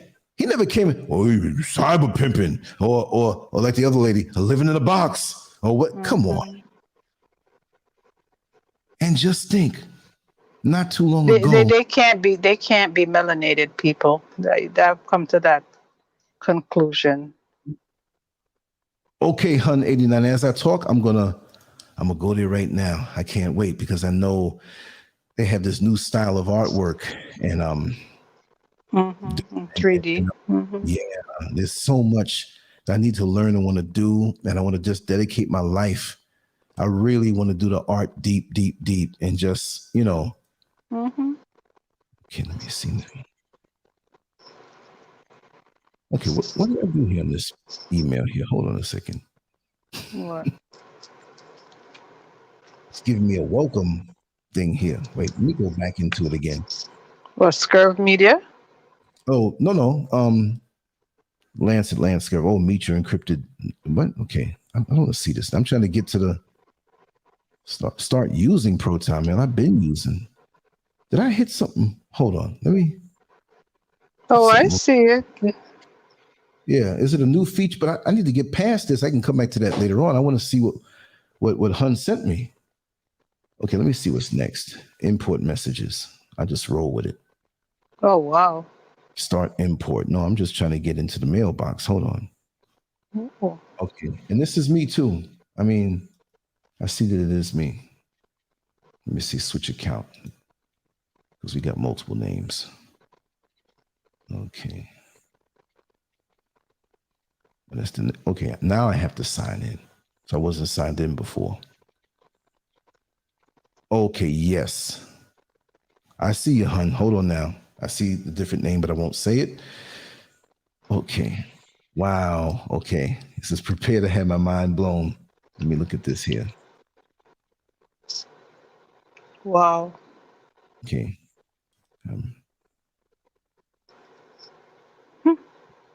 Wow. Mind blown yet? Okay, no, I didn't open anything up yet. I'm just reading the message right now. Yeah, let me see. Taste to erotica, yes. Okay, now let me okay, yeah, let me open one by one. Because this this Proton is a little different than most stuff. Oh, look at that. Look at the legs. See, that's the kind of stuff I'm talking about. Tasteful and oh my God. Yeah. Bands. But look at the sister. I mean, she's so realistic. See, that's what I'm talking about. The coloration and, that's what I'm talking about. Yeah, my mind is blown. My mind is blown. Legs, thighs, and feet. That's beautiful. That is crazy. And why are we so scared? Yeah, but that look at the energy in this. Oh my God, look at this one. SLK, I'll just call it silk. Look at this. Oof. This is realistic. Vaseline. No, I'm just playing. Seriously though. Look at this. No, but the The way the skin, the color, everything. I know. Wow. This is crazy. It's beyond crazy. Look at this. You have any voluptuous women on 89? But look at the ITF concept: legs, thighs, and feet. Right. The skin and the way the light. Excellent. Absolutely. Wow. What a taste this is. I like the one with a couple. Yeah. That is fantastic. Wow. And you can see the emotion. Talent. Yeah. Ooh. Divine. Now you're talking. Wait. The three women here. Wow. Now you're talking. You stop it here. All right, Brother Lance. We still have folks on the chat. I know. Right? I'm sitting here forgetting. Wow, this is the first time I'm on the show. Right. I know. Right? And he says, your turn. Exactly. We definitely have to talk. I got to understand this. This is a whole new. This is amazing. It's so lifelike. I've told you before, I love the human body. I love the female form, of course. I don't hate the male form. I love the male form in a no homo kind of way, but I just lean toward the female form, the things I've seen in my life, and just those, not just body parts, but the fluidity, the way it flows, the way, with these three women, look how the one there in the red in the middle has her arms up and everything is just draped a certain way, and the tension in the legs, which is not tension, like she's straining, but how the muscles are, how the legs are, how the weight is shifted. The lady in the blue is shifted to one hip, the fingers, the eyes looking at you. People don't understand. Even the one there with the platinum blonde, hair. Right. And I love to see the fact that you drew her, that she's not a twig. She's got weight on her, and that's beautiful too. Exactly. Yes. Akosua, how are you? Wow. Hi, Akosua. How you doing, hon? Let me grab this almond milk real quick. My throat's getting a little dry. Just all 10 right. seconds. Hun 89. These are fabulous.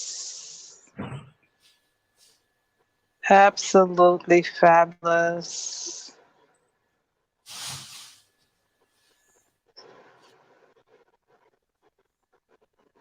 Wow.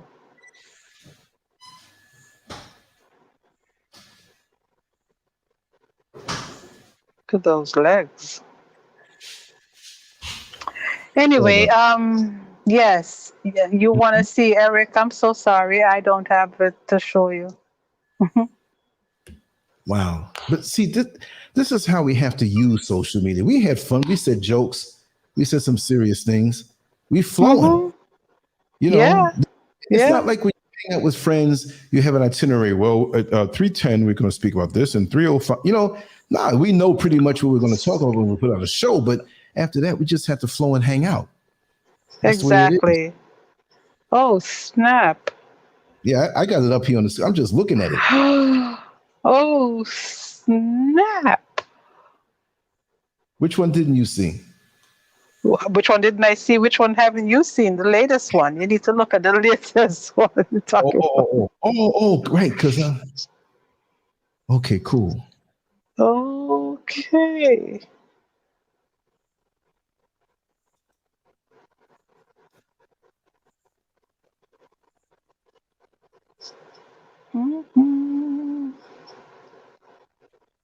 Oh no, there's more. I don't mean oh no like it's bad.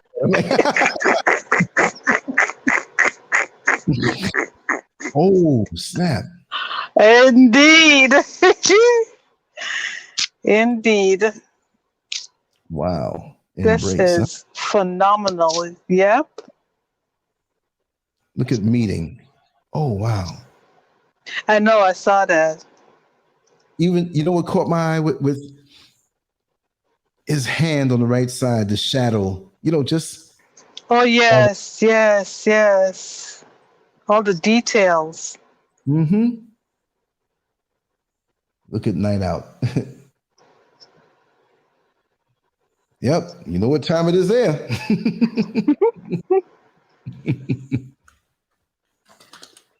Oh, gosh. Oh, there's so much more. Everybody's like, we can't see it. We're mad. I know, we want to see it too. I know. It's a whole different level. Man. God, there's so much more. I ain't gonna sleep tonight. Oh dear. What have you done? This is so real. I know. 189. You just blew his mind. Yeah. Look at case 1. Which one is that? How recent? Hold on. Oh, look at this one. B2. Oh yeah, this is nice. This just goes to show who we are, isn't it? Mm-hmm. Yeah, I like B2.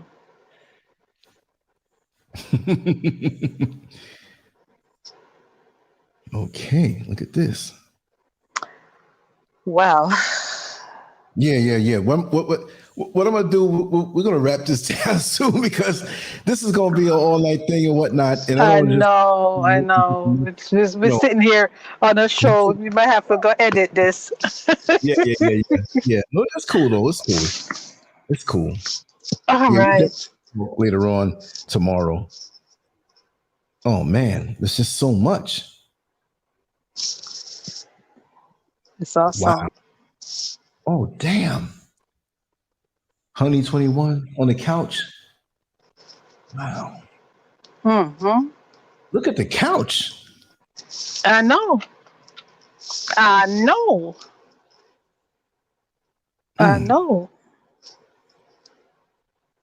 Band 2.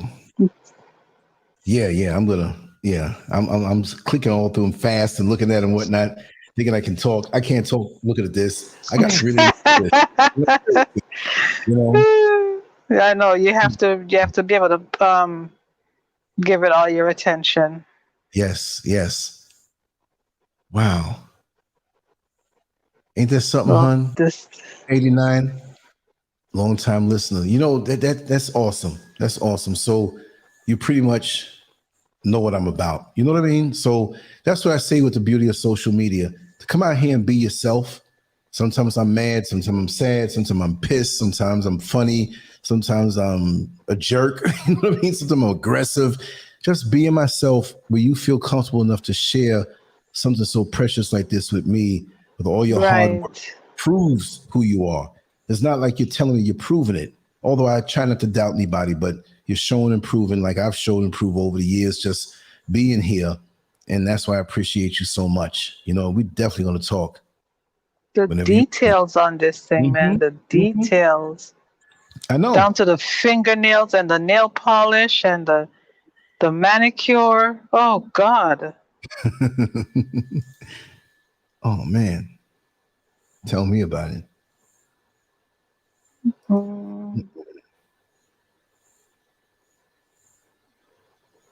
Realism. This is a mic drop right here. The shoes.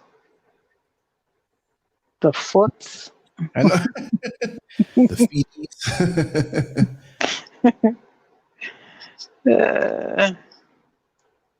Yeah. Yes. All right. Yes. Thank you so much. I'm looking forward to talking to you in a few hours. Well, I'm gonna sleep long, so anytime later on today and whatnot. I'll be here, and my phones will be charged. It'll be on. I'll be picking up every call. So yeah, this really put me in that creative mind. And man, I got to know how to do this. Wow. Wow. And I know this is not something a person just pick up and just in 2 days. I know that things are processed and everything like Yeah, the equipment and that. Mm-hmm. all of that. But this is phenomenal. I haven't seen anything like this before. I know. I mean, I know I saw them building a house with, a 3D house, but to see something with this kind of detail work, I've never seen anything like this. Yes. I'm 4 hours ahead of the East Coast. Yeah, right now. And when the fall comes and we have that, daylight saving time again, it'll be 5 hours. But right now it's 4. So right now for me, it's 3:39 a.m. But, I love these shows like this. This is when I kind of vibe like that, even though I've been trying to get to bed earlier, whatnot. But, when it's flowing like that, let it flow because I'm going to sleep later on, Right. and Right. up, banging it again and everything. So I'm good. I'm going to get up and really knock something out. I'm so motivated right now. You just don't, I mean, this is the words. 189, the hair is 3D also? Because damn. This is well, it would have to be. Yeah. It is. Yeah. This is wow. I know. We've been dumbfounded. Oh gosh. I know. Unbelievable. Yeah, so let's I'm gonna be saving all of these to my phone. now it's giving me ideas of things and business that I want, and when you combine this with a book and you have this in your head, man, yeah. Yeah. So guys, yes. One of these days, Hun 89 will come back and will share something even on Lance's platform, maybe, Yeah, whenever you share want. Share some images, right? Yeah. And then you'll be able to see what we're talking about. Well, I'll say time-wise from now, I'll shoot you back an email, but I'll say time-wise now, I'm 4 hours ahead, probably down in like 7 o'clock for me, which will be 3 for you on up, right? Because I'm going to do a lot tomorrow, some shows and things, and maybe if not any major runs. I might go up on the anthill tomorrow and do whatever, but I have a few things here that I want to do. But I know that it'll be completely clear at that time. 3 o'clock for you on. So it doesn't matter how late. Look how late I'm up now. That's my hours are shifted and whatnot. It could be 9 my time, 10 my time, whatever. But like I said, from about 7 o'clock for me, which is 4 hours ahead, 3 o'clock for you, and that might be in the middle of your day. You can have, maybe if your day ends at 6 or 7 or 8, you can still call me and it's midnight. I'm gonna be up. Right. We'll leave that open. Right. So I'll guard every image. But if you want, like you said, the Happy New Year's image, whatever. Wow. You can decide, hon. You can tell Lance what you want. Tell him which ones you want to. Yeah, because I always respect that. Even people in business, they talk their ideas. They know I'm not going to repeat things, steal things. Even Kwasi, they were talking about some things that that I can talk about, and some things I know that I can't talk about. That's how it is. I've been here a long time. Hun 89, I've been out here a long time, and you never heard anybody come back and say, "Yeah, man, you took this or whatever." That's not going to happen. It's all good with me. It's all good with me. You're not going to see any piece of this forwarded and put up somewhere. Somebody else got it. Well, he had to get it from Lance because he gave it. No, I don't play that. I don't play that either. I always respect that because I know how, time consuming certain things are, and to have somebody try to snatch it and say it's theirs, nah. Right. Just I'm humbled. So you tell me, this style of art, I've never done. I can appreciate it. I think I kind of know the confidence that can. I know I can. No, it's not arrogance. It's just I know if I apply myself in my own way, it will come. But this is phenomenal, and the length of time that you put into it, this is definitely something that I want to do the rest of my life. Thank you so much. Wow. This is beautiful though. This is beautiful. You're saying you've been there for years. That's awesome to me. Because I've evolved. You know what I mean? So I've thrown some things off and gained some things and have to, yes. Thank you. Thank you so much. Thank you so much. But let's just go. I'm in a zone right now. I can't probably talk anymore, tell stories. I got to get off of this thing. 14 minutes, which, I can do 14 hours. I could do 10 more hours if I had to. But I know.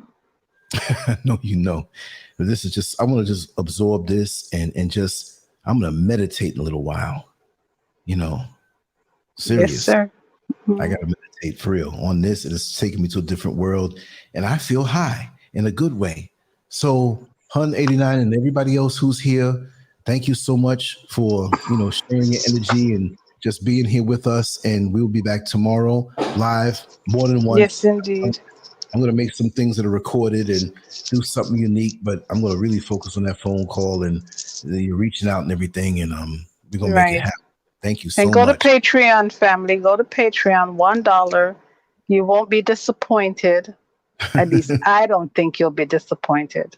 You really liked that show, didn't you? I really did. I really did. Yes, I did. Yes. Wow. Indeed. Wow. Yes. Thank you so much. 89. Thank you. Yes. All right, Brother Lance. Wow. That's a mic drop type of night now. I'm like, I know. It just Thank you, Superman Haroon. I'm happily stunned. Like when you're stunned where you get into a car accident that didn't hurt nobody, but your car's jacked up, and now you're sitting on the curb staring out into space like, what happened? It's a good one, though. This is a good one. Oh, gosh. It was something that might be new. I'm stunned. I'm sitting here like, what the heck? This is beautiful. For real. Wow. Empress G. Yes, sir. 189 Superman, everybody who's here. Yes. I don't know what to say. My mind is blown, but we'll be back tomorrow or later on, actually. Well, yeah, tomorrow for you. Because it's not midnight yet on the East Coast, so I can say it that way. Right, 11:46.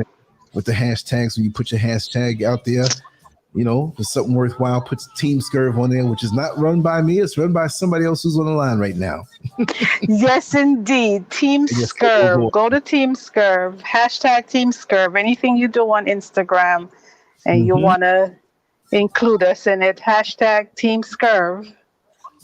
All right? That's right. That's right. All right, Brother Lance. Yes, sir. Thank you so much. You're welcome. Thank you. Thank you. And even though you don't see us when we're off the shows, we're with you in our spirit, and we're always thinking about you out here. We're always thinking about each other and what we're going to share, what we're going to say. I walk with you all day and night, and thank you for enriching my life to what it is right now, because I never knew what a midlife crisis was, and I'm 2 years from being 60, so that's doing real good. Oh, wow. And you don't want to know what a midlife crisis is either. I know, right? You're good. If I'm living a midlife crisis, give me more. I know. Good night, Oyala. Take care, family. Take care, everyone. Yes. That's right. Yes. All right, Brother Lance. We'll talk. All right. All righty. Okay. Bye-bye.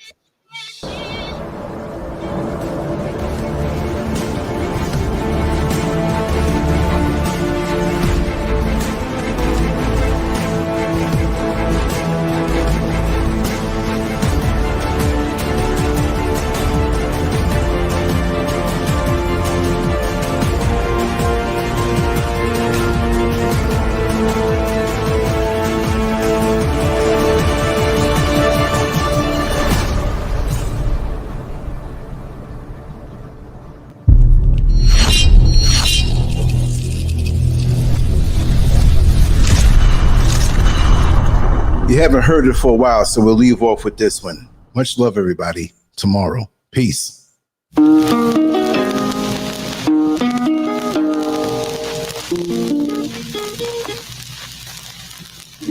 Why are we called Negroes? Why are we deaf, dumb, and blind? Why is everybody making progress, yet we seem to be lagging so far behind? Why are we mistreated? Why are we in this condition? Stripped of our name, our language, our culture, our God, and our religion. Here in America, all of our religious training has been gotten by the preacher. He has told us of a heaven way up in the sky that we can't enjoy now, but rather after we die. But all of the years that we're living, for us there's nothing but hell, pain, torture, and misgiving. Yet the Bible speaks of a heaven filled with material luxury, which the white man and the preacher has right here, so we see. So my friend, take it for what it's worth. Your heaven and your hell is right here on this earth. So let's check back into history, which rewards all research and tells us plainly that before the white man gained entry to the East, he was living in the caves of Europe, a ravenous beast, eating juniper roots and eating flesh raw, till God sent Moses to civilize him and teach him the law. Then following Marco Polo, an explorer, he gained entry into Asia and Africa. From China, he took silk and gunpowder. From India, he took jute, manganese, and rubber. He raped Africa of her diamonds and her gold. From the Mideast, he took barrels of oil untold, raping, robbing, and murdering everything in his path. The whole black world has tasted of the white man's wrath. So, my friend, it's not hard to tell. A white man's heaven is a black man's hell.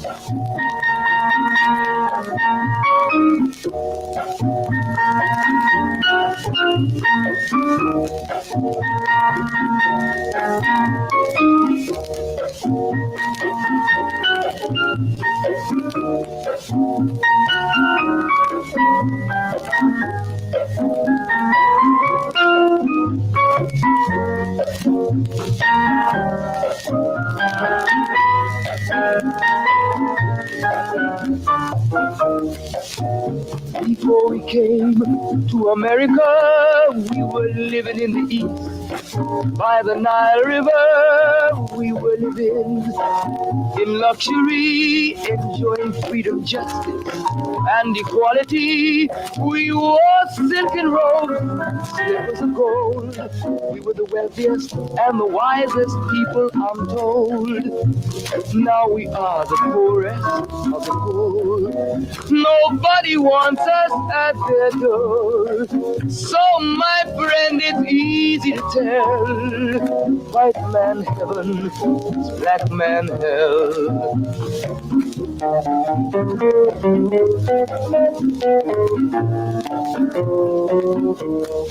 When the white man came to America, he told the Indian, I am your white brother.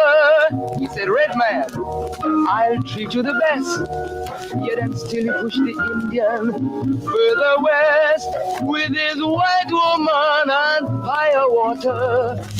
Tricks and lies, he stole America. The original owner of this nation is cooped up on a reservation. So, my friend, it's easy to tell.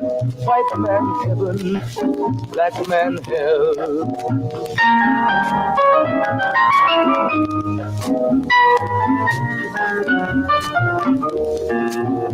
He needed needed someone to work the land. His back was too weak.